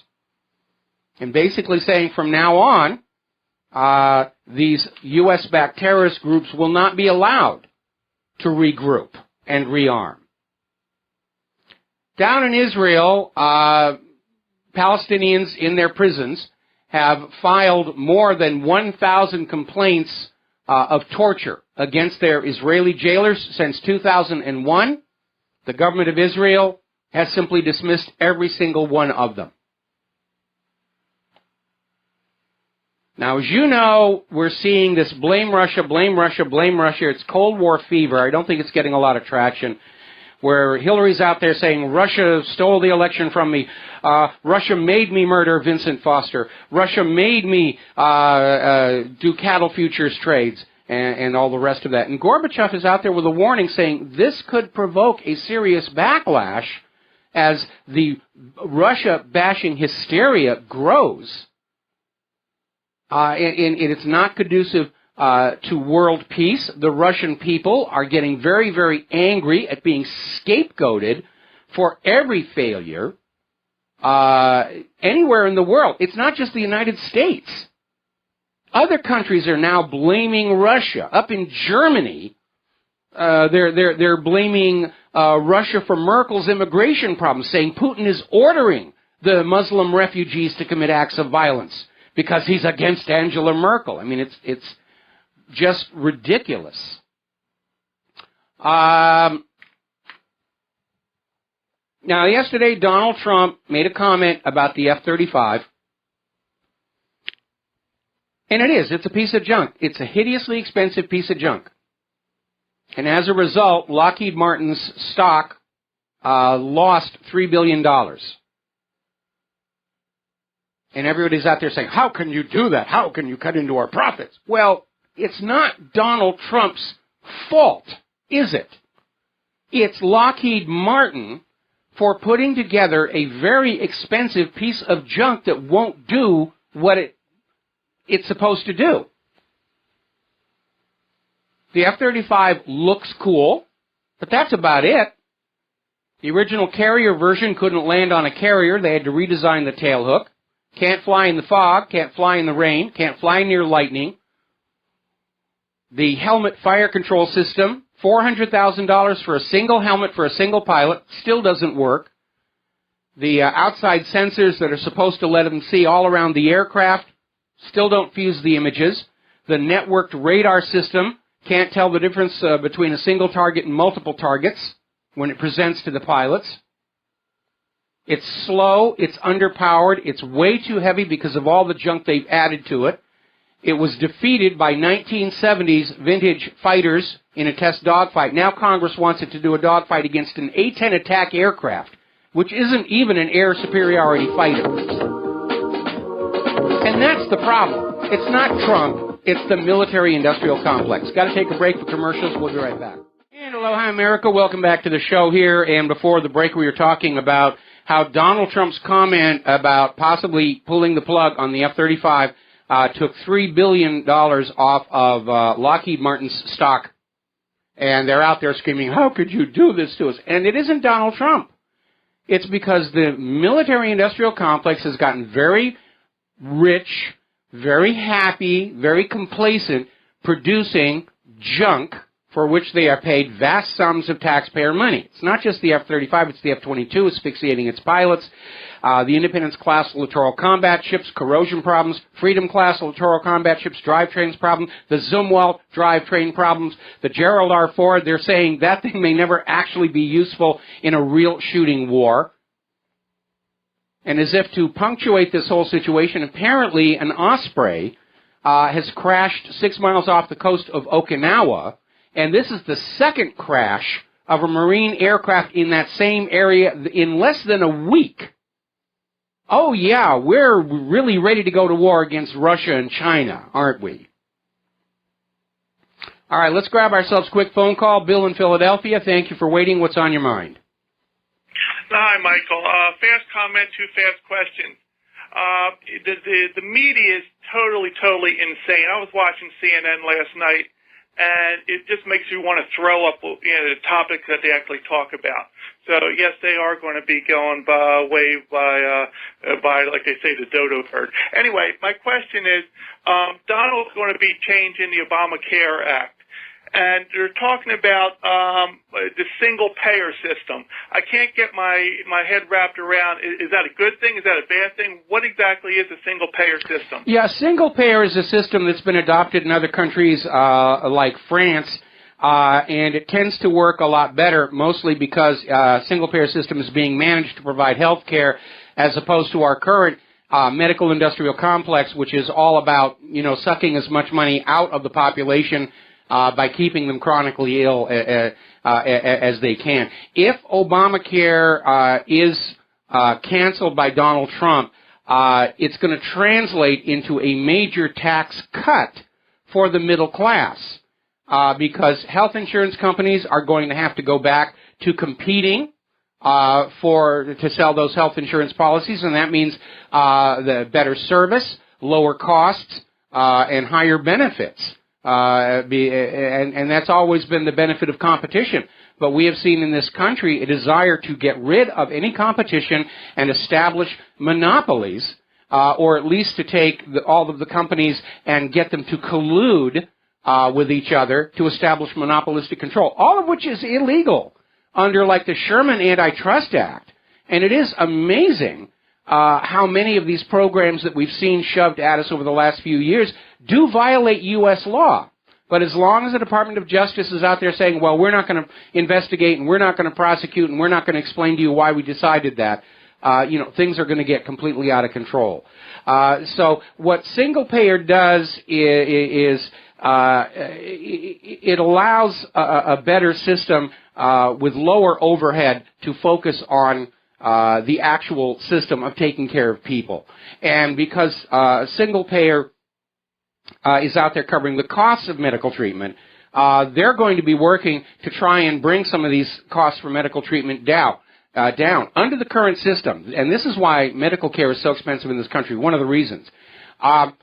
For any of these HMOs or hospitals to get involved with a medical insurance company, they have to offer them steep discounts on the cost of services to maximize the health insurance company's profits. And so what that means is the hospitals will run up the price of whatever it is they're providing and then discount it back down to what they normally would be charging. So far, so good. But when somebody comes in without insurance, they get charged those artificially inflated prices. And it is a completely messed up system. And that is because under that press of lust for that ink and paper stuff, the medical system in the United States is not about medicine. It's not about health. It's about grinding more money out of the people. It is taking a disproportionate share of our gross domestic product, and it's not actually making more people available to the workforce because so many people are being kept chronically ill because that's more profitable than actually curing people. I agree with that. Thank you for that. Colloidal silver. You talk about it all the time. You and your darling take it. What exactly is it, and what's it supposed to do? Okay, well, colloidal silver or nanosilver is just microscopically fine particles of the metal, silver, suspended in distilled water, and it's a broad-spectrum antibiotic and antiviral. It's more broad-spectrum than stuff that you will get at the pharmacies. And the use of silver against disease actually goes all the way back to the Great Plagues of Europe, where somebody noticed that the royalty that were eating off of gold flatware were getting sick and dying just as much as the poor people. But the nobility, the middle class that were using silver flatware and plates and glasses didn't seem to be getting sick. And it's from there that this sort of reputation for magic of silver has come from. Which gets a little silly when they talk about using it against werewolves, but that's really where it all came from. So microscopic silver in solution, when babies are born, those drops they put in their eyes as soon as they're born, that's nanosilver. They put nanosilver in various medications for serious burns to help fight the infection there. And you can buy it at your local Down to Earth or a GNC store. Or if you're reasonably competent with chemistry ware, you can even make it yourself at home, which is what Claire and I do. Wow. Thank you. Thank you, Michael. You're the best. All right, thanks an awful lot. We're going to switch over to Glenn in Philadelphia. Glenn, aloha. Welcome to the show. What's on your mind? Hi, Mike. I actually called about something else, but it's silver for werewolves and garlic for vampires. Yes. Garlic's also an anti-infective. Yes, it and is. They used to put silver dollars in water barrels. So, which sort of proves, and your point about the silverware, the flatware, also makes the point that that would be elemental silver in the solution. Yes. You know, like colloidal. So the nano is much more expensive to actually get the nanoparticulate stuff, but I personally get by quite nicely with the colloidal, and won't go into it any further than that, but it does work. Yes, it does. Yeah, very good. About socialized medicine, the single payer is essentially socialized medicine. Yes. And your monopoly is the government, and your pay system is the taxes. So French taxes are pretty oppressive, and our health care system isn't that great. But supposedly the Canadian system's a little bit better than the British, and the British is horrible. So yeah, but here's the situation. Here's the situation. When the government is running a single-payer system, they have a motivation to keep costs under control. And in our current system, the incentive is to keep costs rising as quickly as possible. And at the same time, in order to maximize profitability, the quality of the care goes down. They're out there pushing pills right now. 1/6 of all Americans are now on some form of psychiatric medication. And I have to wonder if this goes a long way to explaining the very poor quality thinking that seems to be coming out of Washington, D.C. these days. I would prefer a fair trade capitalist model with the government functioning as a regulator. But anyway. Well, the government's supposed to be functioning as a regulator now, but they aren't. They're not doing their job, whether it's medical care or the Minerals Management Service at the Deepwater Horizon or the Nuclear Regulatory Commission or Department of Energy over at San Onofre. These government agencies aren't doing their job. They just sit there and they collect their fat paychecks and they look at online porn. Look at the Securities Exchange Commission. It's supposed to be keeping an eye on Wall Street. Complete, utter failure. They sat on their butt for 12 years while Bernie Madoff was cheating his investors and even his own employees. And so looking to the government as a regulator at this point with this government is a fool's errand. That's why we have a systemic degradation of moral fiber. Yeah, you're absolutely right. You're absolutely right. And on today's What Really Happened main page, I put down a series of something like 20 stories just from the last month about all these people being arrested for embezzlement and theft, and these are all like middle-level government officials, union officials, firefighters, city clerks and everything, and they're just stealing like crazy. And it's a reminder that when you have a criminal government, it will yield a criminal society, and how this lust for these pieces of ink and paper has destroyed the best qualities of what we used to call the American character. Yeah, that's perennial problem. But, well, I found a great investment, Mike. A surefire investment. Yes. Fact, in view of what's been going on in the past couple of weeks. Fax machines and toner cartridges. Well, I'm going long on tar and feathers, ropes and rails here. I did try and invest in gold coins for a while, but I discovered too late that they lose their value if you eat the chocolate bit out of the middle. Oh, man. Yeah, pitchforks and torches, too. I tried to order a torch from the UK on eBay, and they sent me a flashlight. Yes, that's a good one. That's a good one. Yes. Flaming torches and pitchforks. Yeah. All right, well... take care. All right, thanks an awful lot. We're going to switch over here to Ken in Fort Worth. Aloha, welcome to the show. What's on your mind? That's a good joke, Mike. I like that one. I'm going to use that. I'm going to steal it from you. Hey, go on YouTube and put in DC map on dollar bill, front and the back. You ever seen that? Well, I have a dollar bill right here, and I don't see anything that looks like a map. You know, I don't think I'd want to find my way through the Beltway traffic with this. Go YouTube it, and this guy overlays a dollar bill over D.C., Washington, D.C., and it's interesting. And there's a front and a back, so watch at least two of them. Okay. All right, I'll take a look at that. I came across that the other day, and I go, yep, they're pretty slick. Well, there's something that you need to understand about the culture back then.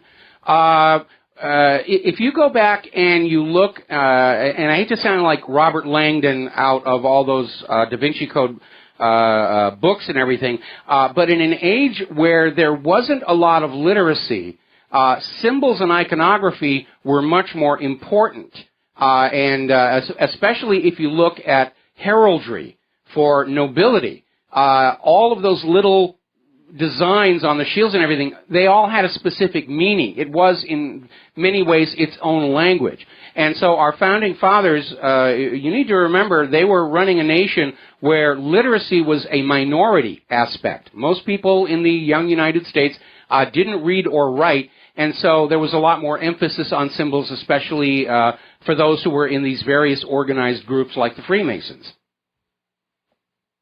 Yeah, hey, take a look at it, and I'll go from there. All right, thanks an awful lot. We're going to switch over to Rob in Chicago. Aloha, welcome to the show. What's on your mind? Good afternoon, Mike. I guess you're a little bit warmer out there in Hawaii than we are. We got 11 degrees right now, but anyway, you were talking about colloidal silver. I absolutely love that, and I've been telling people when they get that annoying chemtrail cough that won't go away, put it in an atomizer. Yeah, it's good for... Bottle, a little pump one. Well, you know something? People are beginning to wake up about this because I've got a neighbor who's been very, very ill for about a month, and I talked to her only just yesterday, and she said her doctor, medical establishment doctor, told her to start... I'm sorry, I'm confusing. That was alkaline water, not nanosilver. But yeah, it's at one point the medical establishment tried to ban nanosilver and colloidal silver. At times they've tried to ban the selling of vitamins and everything unless you got a prescription because they want total dictatorial control. But the problem is one of enforcement. People who want to use nanosilver, it is actually very easy to make as long as you're careful. I mean, you have to have a basic understanding of lab procedures and just how important it is to keep your equipment clean while you're making this stuff. But a lot of preppers are very much up on it. If push comes to shove, you can make nanosilver with just 3 9-volt batteries. One thing I will share with you, though, and this is something that we see on a lot of prepper websites where they talk about using the old silver coins as a source of silver. You do not want to do that because those coins, the Washington quarter, the Roosevelt dime and everything, they're not pure silver, and there are other metals in there that will dissolve into solution that you really don't want in your body. If you have an investment-grade silver coin, that, of course, is going to work okay. The .999 fine silver will be fine. But contrary to the prepper website's use of America's silver coinage is not a good idea. Plus, of course, it's so old, there's all kinds of stuff ground into the surface as well.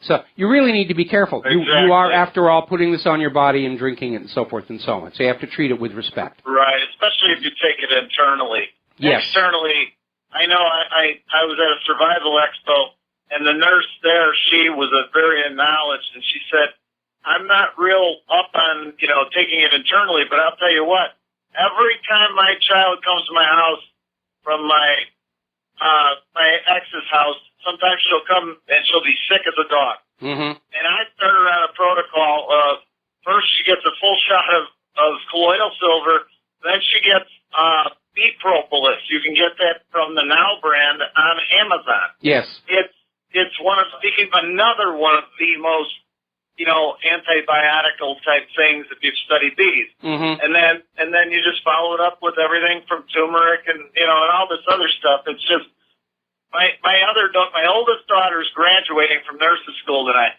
She's getting a box full of books that I bought at a half-price bookstore that's all about natural healing.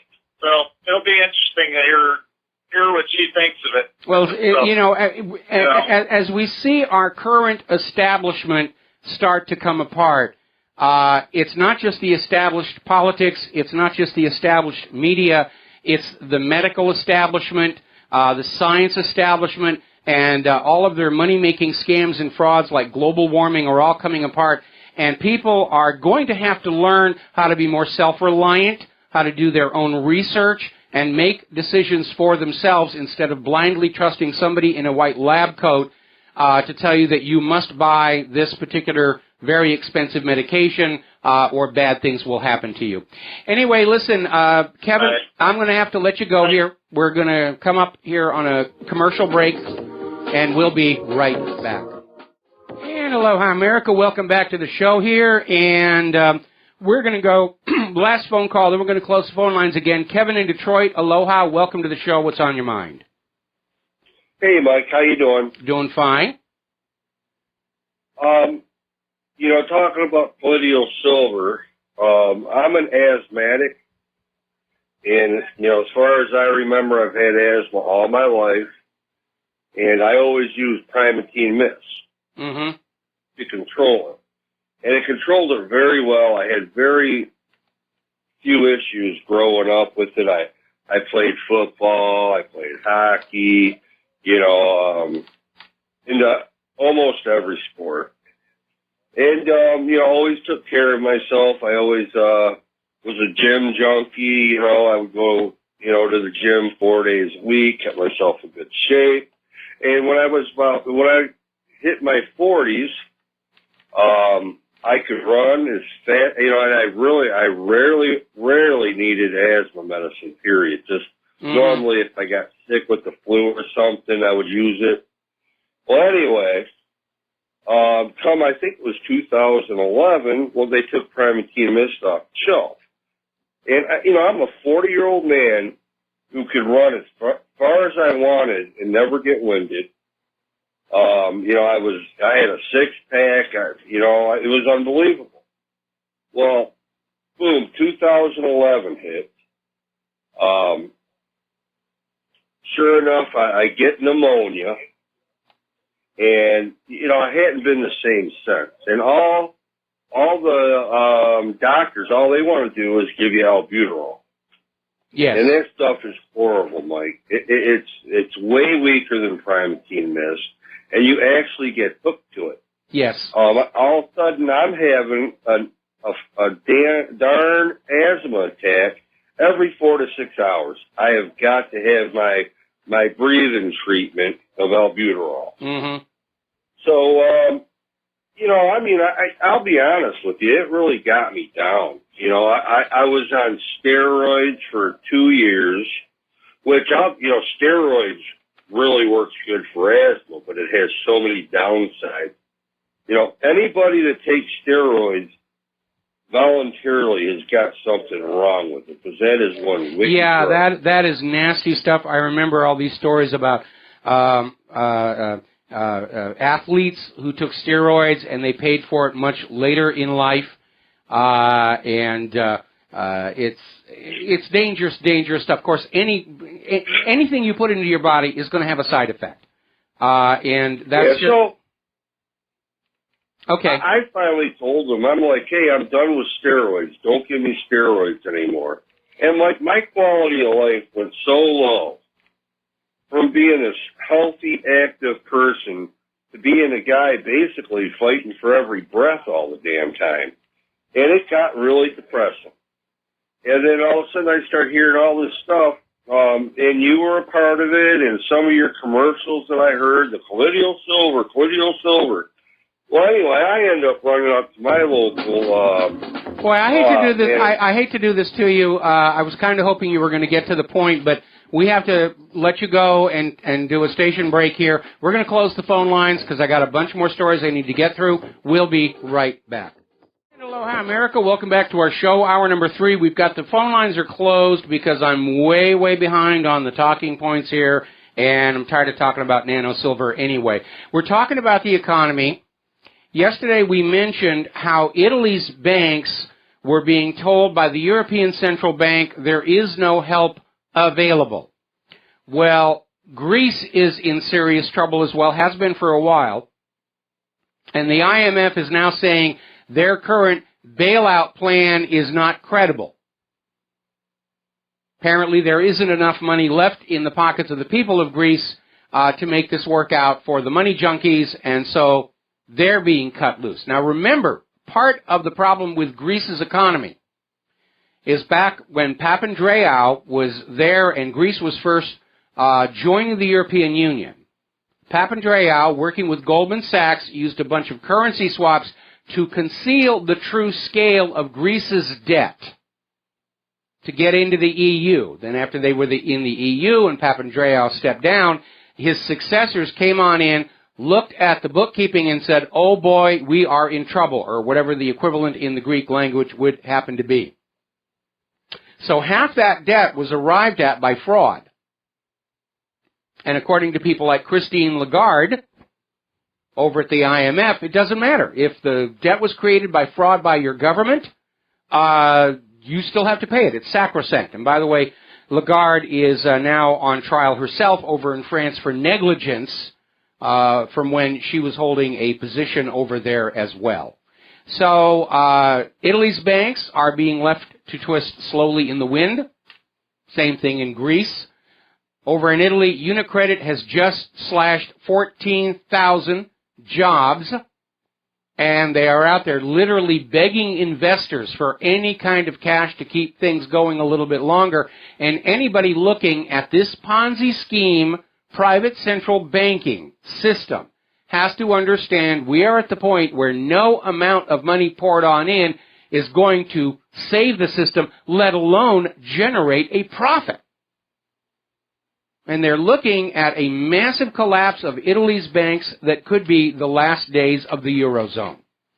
Now, Nobel Prize-winning Harvard economist Oliver Hart, in an interview with Euractiv Spain, was saying the euro was a mistake because the single currency was imposed before the European Union member states were sufficiently homogeneous to be considered a single entity. In other words, form the EU, blend everybody together like George Soros is trying to do with the refugees, then the euro could have worked. But with all due apologies to the Nobel Prize-winning economist here, that wasn't the main problem. The main problem was the European Union was created, with a built-in self-destruct mechanism called the European Central Bank. It's a private central bank, and like all private central banks, it's a pyramid scheme. It generates more debt than money with which to pay that debt until the debt crashes the system, and that's exactly what's going on now. And everybody's out there just, it's like musical chairs. the music stops, everybody grabs a chair, or a pile of cash in this case. Now, this giant Wells Fargo fake account scandal is continuing to spread. And apparently Prudential Financial has had to suspend this program for a low-cost life insurance policy. We probably get these all in the mail, low-cost term life policy. And apparently Wells Fargo was signing up people for these life insurance policies fraudulently in order to hit their accounts for a fee every month. Now, turning over to Great Britain, this idea that Russia is to blame for everything is getting wildly out of control. Okay? Russia hacked the U.S. election. Russia nailed Jesus to the cross. Russia extincted the dinosaurs. Russia made Hillary Clinton murder Vincent Foster. Russia shot down the Hindenburg. Russia shoved that iceberg into the side of the Titanic, whatever it is. Member of Parliament in Great Britain, Ben Bradshaw, is now out there saying that Russian hackers rigged the EU referendum so that Brexit would win. It's all Russia's fault. The British people want to remain slaves of the European Central Bank and Brussels, and gosh darn those Russian hackers, they skewed the election. And apparently the British people are laughing at him as much as the American people are laughing at Hillary Clinton over this. Meanwhile, there is a push to allow EU citizens to stay in Great Britain after the Brexit. Now, we're not talking about EU citizens that are from France and Germany and Italy and places like that. We're talking about this flood of refugees that were brought on into the European Union and granted EU citizenship, ran across that Channel Tunnel, and are now in Great Britain. So there's a push to say, after the Brexit is over, you got to keep the refugees. You can't send them back. And I know Parliament's on the side with that, because they all dream of that global government. The British people have really had enough of that. We're going to take a moment to do a shout out to our on-air affiliates who are just now rejoining our network here. And we're seeing over in Germany, as I mentioned before, this is in the Express over in Great Britain, where Putin is out to get Angela Merkel, and Russia could order more migrant sex attacks in Germany. So this is the blame Russia for everything. Now they want to say that Putin is somehow orchestrating all these refugees' rapes of women across Europe. It's all Russia's fault. These migrants would be perfectly okay, but Putin calls them up late at night, and he uses Soviet mind control on them to get them to go on out and do this stuff. I mean, it really is getting ridiculous. It's amazing. If there wasn't so much at stake in terms of the well-being of the people of planet Earth and all the potential deaths from an out-of-control war, this would be laughable. Whether it's Hillary or the British Member of Parliament or the people in Germany out there trying to cover up for their own failings by saying, oh, it's all Vladimir Putin's fault. It would be laughable were it not for all the suffering that this mismanagement and this rush to a New World Order global government has caused. Now then, getting on to the issue of police brutality here in the United States of America, and it is still a problem, finding actual numbers of how many innocent, law-abiding Americans are being killed by the police has been very, very difficult. And these are obviously numbers the government doesn't think you should know about. The real media won't even address this issue of how many law-abiding Americans are being killed by the police. And by the way, it's more than all the terrorists and mass shooters are doing. But there's a story in The Guardian in Great Britain saying that the number of people killed by the police is actually twice what is being admitted to by the U.S. government. It's out of control. The police are murdering more innocent Americans than terrorists and mass shooters, and under the civil forfeiture laws, they're stealing more than all the robbers, muggers, and thieves put together. That's how completely out of control it has been. Now, as part of that long series of stories about all these mid-level government officials who are embezzling and stealing and defrauding and cheating and all the rest of it, was this one where over in Santa Cruz County, their police officer of the year, highly decorated, Officer Barney Joseph Ranmouth, has now been arrested for multiple charges of raping children. And some of it is really nasty stuff. But you know, you put on that uniform and the badge and people will just respect you. Just like you put on a white laboratory coat and people will believe you when you say humans are warming the earth. Or you put on the priest's robes and you believe them when they say whatever it is they're going to say. We live in a world of illusions, and it's time to let those illusions go. I can understand the success of the Matrix movie franchise and even the current Westworld. People understand it's a metaphor for what we're really having to deal with in this life. Now, over in Baton Rouge, officers beat up a 16-year-old boy. Apparently, he hadn't actually done anything. He's innocent. And cops held him down while one of the officers repeatedly punched him in the head. It was caught on video, and the police are saying the video is insufficient evidence to charge him. So let's look at some of these stories about corruption across America. Former volunteer firefighter arrested for embezzlement. Same one. Rodney Gentry, treasurer of the Henry Volunteer Fire Department, was arrested for embezzlement. Former La Vista Volunteer Firefighter Association financial officer for embezzlement. Ex-labor union treasurer gets probation in embezzlement case. Disbarred Belmore attorney arrested again for stealing from clients. Apparently looted $500,000 from an estate he represented. Judge in con conspiracy case arrested. Apparently he was taking kickbacks for favorable decisions. Arrest warrant issued for former DJP secretary.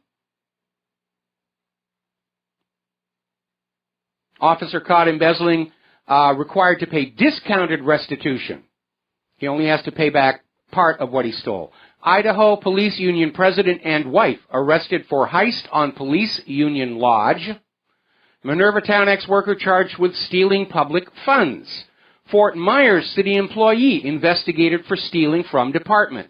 Ex-FPL employee in Juneau Beach office charged with embezzling $123,000.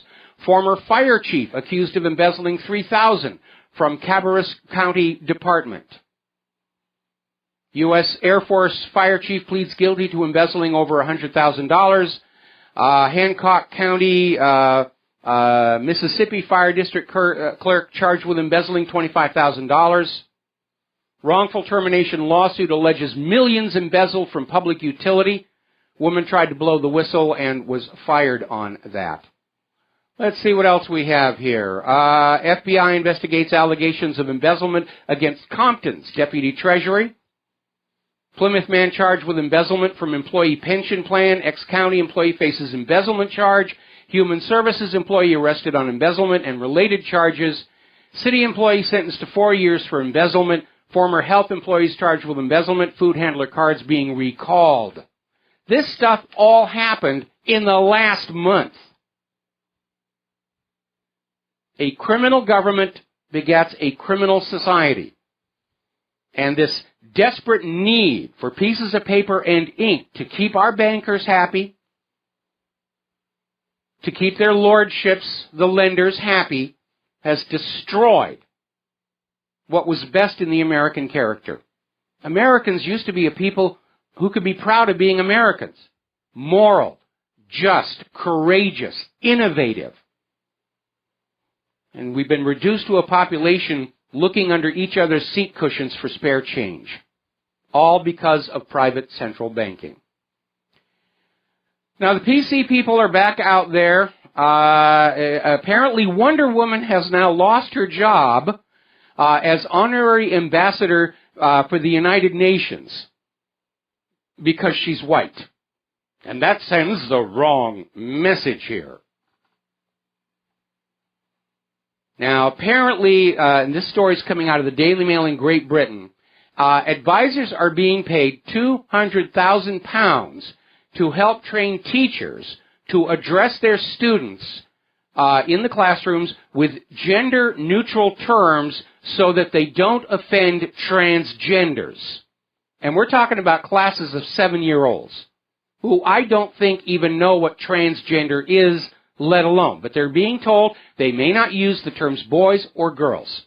They need a gender-neutral term. So from now on, you teachers will address all your 7-year-old students by the gender-neutral term slave, because that seems to be exactly where they're heading in this Orwellian nightmare. Slave is gender-neutral.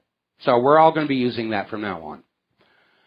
Now, Donald Trump has asked the Department of Energy for a list of their employees who were involved with the climate change hoax. And basically, he wants a list of people who've been using taxpayer-funded money to advance the green agenda and basically commit fraud with the data and news reporting. And he wants their names so he can do his The Apprentice, you're fired on them. And here's where it gets interesting. The Department of Energy is refusing. Now, at this point, the Department of Energy sort of can kind of get away with that because as of right now, Donald Trump is a private citizen. And maybe somebody at the Department of Energy is thinking Trump will never actually be the president. Because once he is, whoever it was who said, we're going to refuse your request, they're going to be out there looking for another job, along with all those DOE people who were part of that human-caused global warming fraud. Okay, let's see. We're going to open the phone lines here again because I'm getting on down to the bottom of the talking points. If you have a Netgear router, there is yet another flaw or backdoor in there, major vulnerability that could open you up to being hacked. Netgear is rushing to release a fix, but it begs the question, are these really just flaws in their products? Are they really that bad a designer? Or are security experts stumbling over the back doors the government mandates be placed in all this hardware so they can spy on you? There seem to be an awful lot of them. And supporting that idea is this very bizarre story that came out of ZDNet. Now, Munich-based ESNC, a security research firm, released an advisory detailing a remotely exploitable bug in a security tool developed by auditing and tax giant PwC could allow an attacker to gain unauthorized access and execute payment transactions and transfer of money. PwC, instead of saying, we're going to fix this, had their attorneys send cease and desist letters to the security researchers saying, don't talk about this anymore. It seems like an odd response. Wouldn't you want to know that your system had a back door that allowed for fraudulent transfer of money? Did somebody inside PwC or their clients want the ability to make unauthorized transfers of money? Because remember, if they're pushing toward that cashless society, terrorists and drug dealers, they're still going to want their money somehow. And maybe it's not being handed to them at the street level. We know governments love to backdoor all these banking systems to give themselves special privileges in the moving of vast sums of money around the planet. Remember the BCCI scandal? It was all tangled up with CIA and drug running and terrorists, and even the Vatican Bank got caught up in that.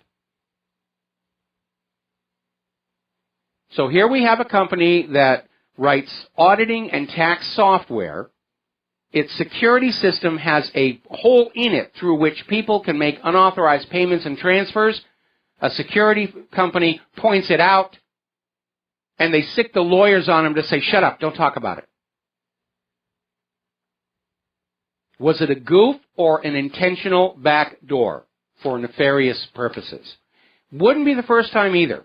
In the realm of cryptography, code breaking, not too long ago, well, actually it was a while back, there was a company called Crypto AG. Now, we're coming up on a commercial break, and so I'm going to halt the story here. But when I come on back, I'm going to share a little something about how NSA operates and how effective they really are or are not in terms of breaking codes around the world. So we'll be right back after these few words. And aloha, America. Welcome back to the show here. We're talking about codes, code breaking, the National Security Agency, and why they're not really able to do much of anything.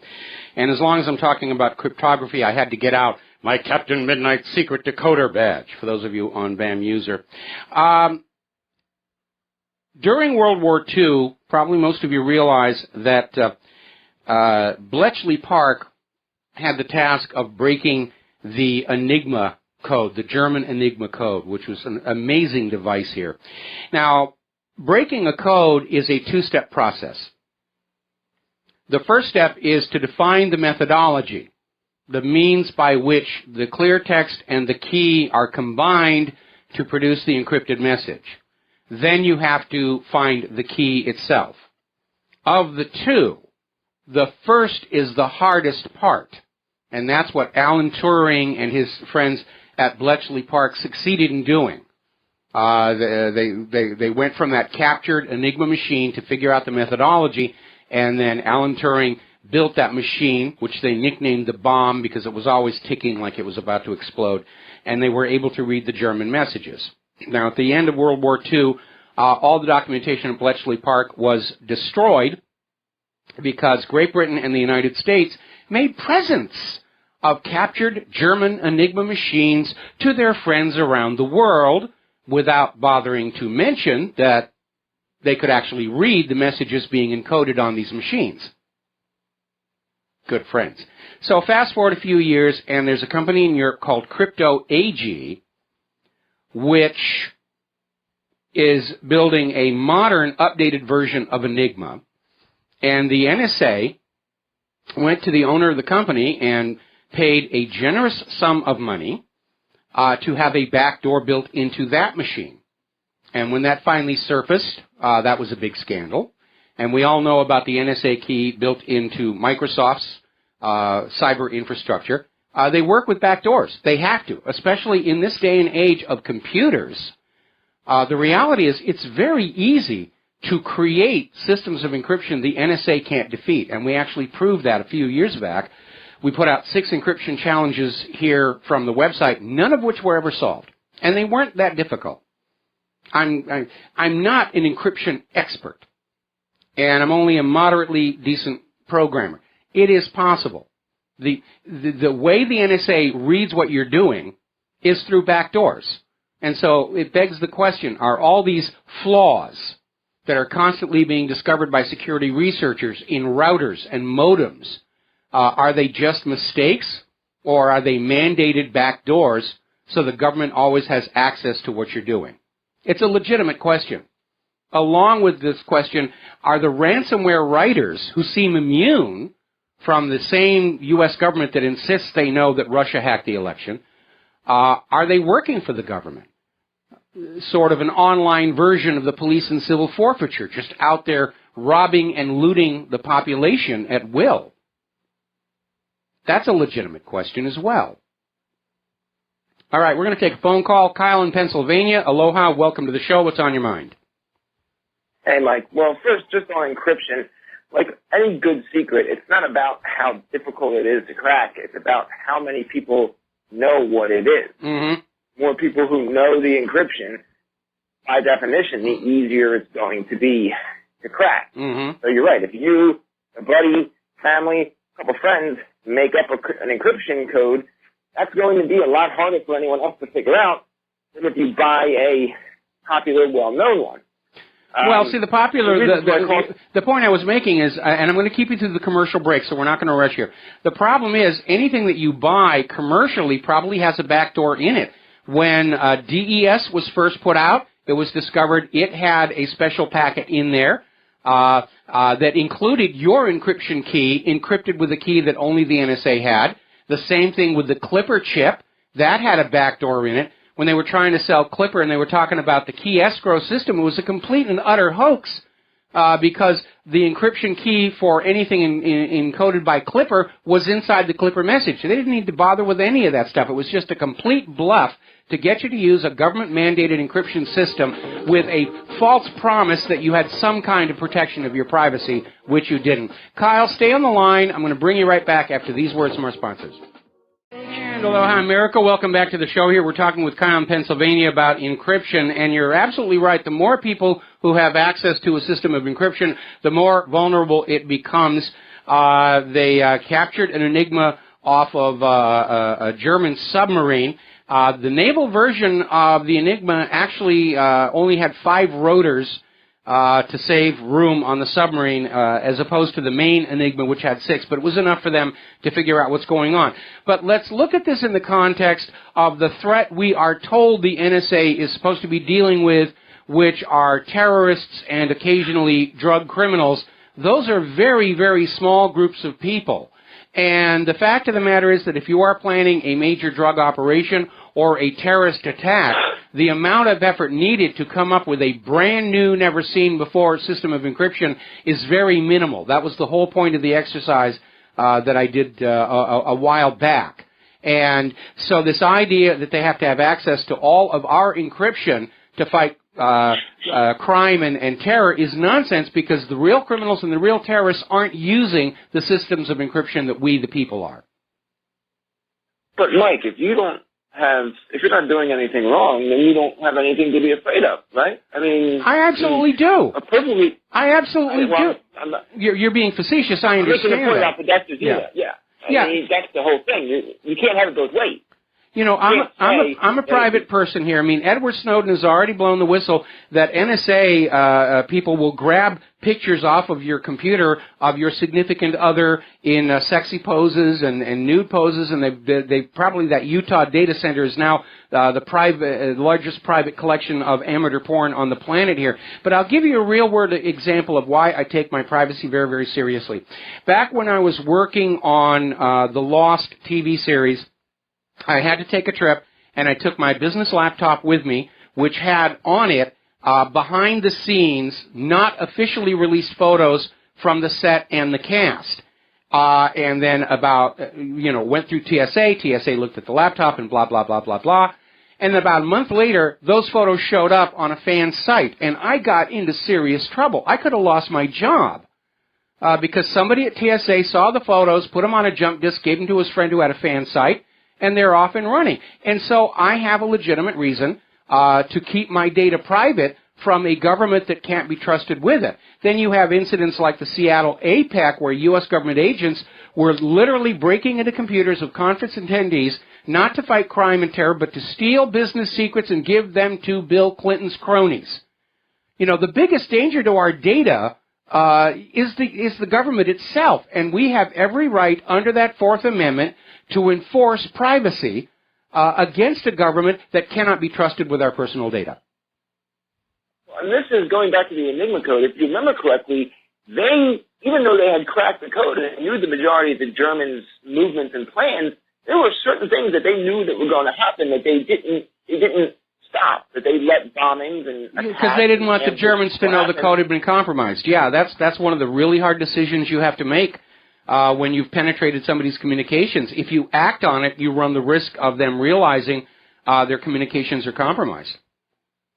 And now you have, flash forward to today, where I live just outside of Philadelphia, where the world-famous school where the kid was eating Skittles, and the school board was spying on his webcam, thinking that he was taking pills, and they went and they expelled the kid until it turned out, they were spying on him in his home. You're going to pretty much let the world know that you have this ability for kids eating Skittles. The stupidity of these people is astounding. I don't well, the part that I think freaked out the parents wasn't that they were watching the kid eating Skittles, is that these school officials had the means to be watching the kids in the privacy of their room engaging in other activities in various states of undress, and that's about as polite as I can put it. There is a commercial out for this gizmo you plug into your car. I think it's called Hum. And part of it's being sold as emergency roadside service, which I think is really good. But they've got this one commercial where your daughter has just got her driver's license, and by plugging this in, you can set limits as where she can go, and just, I wouldn't do that to my kid. If you don't have a relationship with your child based on trust and respect, all the computer surveillance in the world isn't going to fix it. And then of course we have these dolls out for Christmas. That plug into your Wi-Fi and send everything your child is talking about to a Defense Department contractor. It's just completely out of control here. Well, and that's what people don't realize is that when you hear even your home security companies, ADT, Alarm Me, whatever, that they're not individual companies. They all use third-party companies to do the monitoring, to do the watching, and those third-party companies are 100% hooked up with the government. So if you're thinking if there's any device in your home that has a camera, a microphone, any sort of surveillance device that's not somehow getting back to, the least people who you would trust with that information, then you're out of your mind. Because all of these are no matter what device you're using, no matter what company, what product, they're all using standard issue, industry standard equipment and companies, and it's one huge drain just sucking up all of this data and information. I got to tell you, in my case, that's a huge waste of time and money, because all the cameras are showing are the back and front entrances. What are they going to do? Watch the pineapple grow? The pineapple cam, courtesy of the United States government, the sweetest smelling government in the world.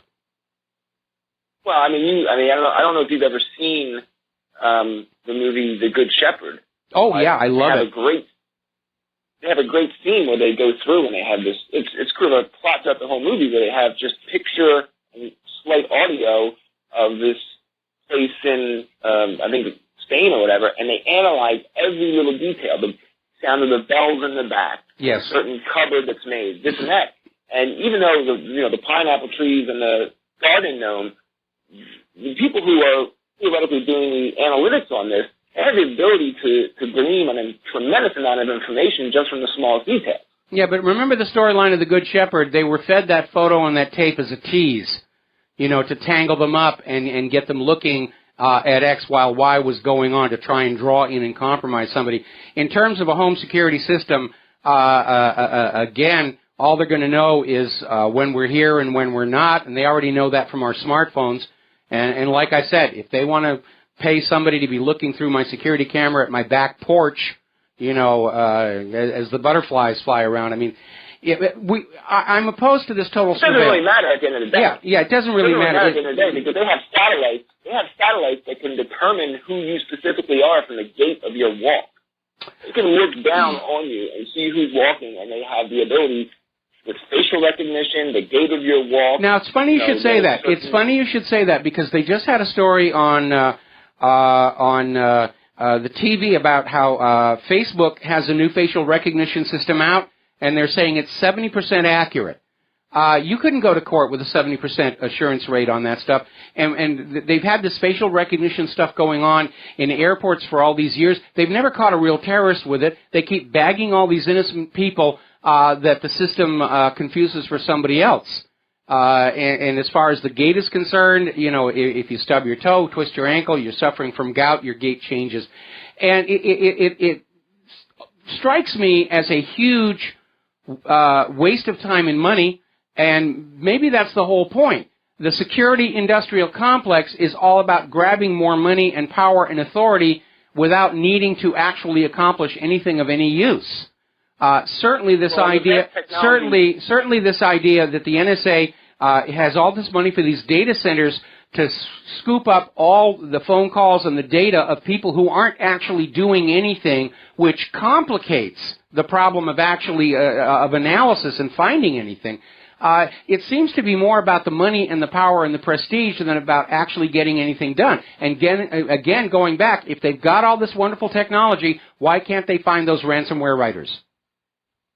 Well, and the best technology in the world is only as good as the people that are using it. And we saw about 5 years ago when the gentleman broke the NSA body scanners by strapping guns to the side of him and not anywhere on the front of his body, and they just looked like shadows. They just melted into that black part, and he was able to walk right by.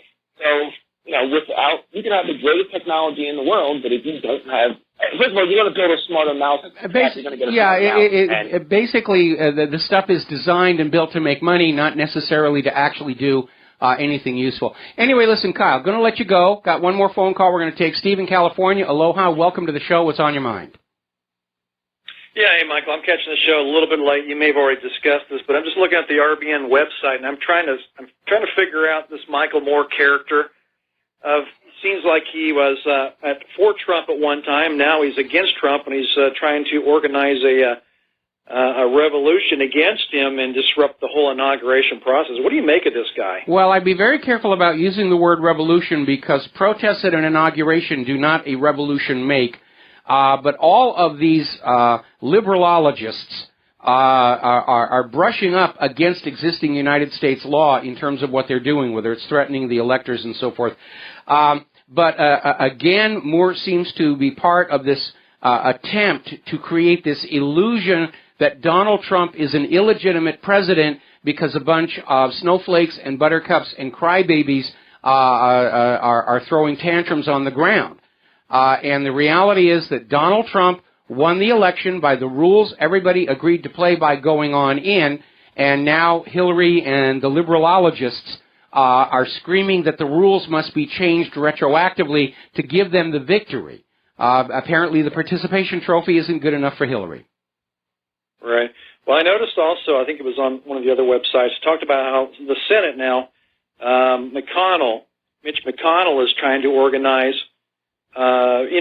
rally the troops there to say it's illegitimate, it's invalid, the elections that Russia hacked it, of course.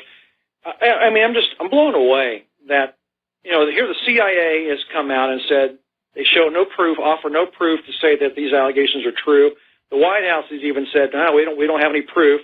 It's a hunch, but they have no proof to offer. And you need something called proof, evidence, when you make these accusations. And I just see that normally, yes. It's just guilt by acclamation, the attitude they've got out there is that this accusation of Russia aiding Donald Trump's election is so serious that even innocence cannot be used as a defense. And again, if Hillary is making a power play at the Electoral College or some other means, part of that is they have to make it look like Trump isn't really legitimate. They're not getting the traction on it. I'll tell you the one thing that really worries me is that Trump is still going around the country on his thank you tour. I think it is a huge, huge mistake. He's up in Wisconsin tonight because if somebody could get a shot off at Trump before next Monday, then the Electoral College could hand the White House to Hillary Clinton, and everybody would say they really didn't have any choice, did they? Well, wouldn't they just hand it off to Pence? No, not until Trump wins the Electoral College. Then a Donald Trump assassination puts Pence into the White House. If Trump is assassinated before next Monday, before the Electoral College actually meets, then the Electoral College, all of the Trump delegates are instantly unbound. Well, it just kind of looks like the Senate is trying very hard to nullify this election and then have a new election. It just kind of looks that way. Do you believe that's I've been hearing that as well, that they're talking about canceling this election and having another one next summer and hiring twice as many vote riggers. But again, the reason for all of this, it isn't that official Washington loves Hillary Clinton. They absolutely hate her guts. But after 30 years of narcocracy, Hillary Clinton has got all of these politicians by the short and curlies. Everyone who used the Clinton Foundation as a slush fund or a laundry. She's got the CIA because of the cocaine smuggling that was going on out of Arkansas or into Arkansas from Nicaragua. She's got the blackmail goods. And early in the year, She was sending out the message, if I don't get the White House, I'm going to start ruining people and bring down the government if I have to. And that's what's going on right now. All right. Thank you. All right, thanks an awful lot. We're going to let you go. Now, Fox News just ran into the story here where the propaganda against Iran is now cranking on up, and they had this video of Iran's leader meeting with a terrorist leader. That was the banner headline. Didn't even have any names. Iran's leader meets with terrorist leader. And they show these two guys getting together and shaking hands and everything. And the story is that Iran's leader has met with the head of this group in Palestine that is working for Palestinian statehood. But he's a terrorist because the U.S. State Department says he is. That's the entire basis. Our State Department says he's a terrorist, therefore he is, and you shouldn't question that. And so they're ramping up that as well. It is getting crazy out there. Now then, latest survey is showing that Americans don't really trust scientists on GMOs. And you shouldn't anyway. Science isn't about trust. Science isn't a belief system. It's not a religion. Science is about scientific method, and the core of scientific method is reproducibility of results. You're not supposed to take any scientist's word for anything, no matter how many white lab coats they're wearing. The reason there is a scientific method is the recognition that individual scientists are just as corruptible as individual politicians or individual clergy. And scientific method is a system outside human agency to validate results, to sort what's really going on in the world versus what is being sold by politicians. The reason Galileo was ultimately vindicated was because other astronomers could duplicate his results with their telescopes. That's what reproducibility is. Certainly one of the hallmarks of the global warming fraud has been this insistence that we accept their word as to what's going on without any verification. Remember when Hadley Climate Research Unit came on out with this, oh, the world is warming, we've got all this temperature data, and other climatologists said, can we see your raw data and your methodology? And Hadley CRU said, no, you can't. You can't look at what we did. Just look at the final graph, that's all you need to know. They said, why can't we look at the raw data? Oh, we ran out of room on our computer and we deleted all the raw data. Here, look at this very fancy chart we produced at huge expense and take our word for it. So people shouldn't trust scientists just because they're scientists. They shouldn't trust politicians just because they're politicians. Verify the facts for yourself, regardless of where you are. Got to take a break for commercials. We'll be right back. And aloha, America. Welcome back to our show here. And as we watch Hillary and the liberologists running around like a chicken with its head cut off, not realizing they're dead, not willing to fall down just yet, just going to flop around, make a lot of noise for a bit.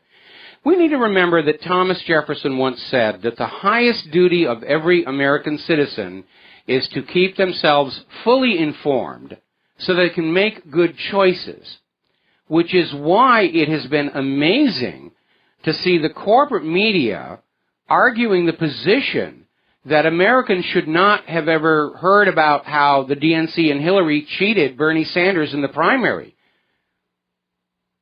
and taking the position that if the American people had only paid attention to what the corporate media said about Hillary and Trump, that Hillary would have won, that that's all you needed to know, that you shouldn't be fully informed, that you know too much.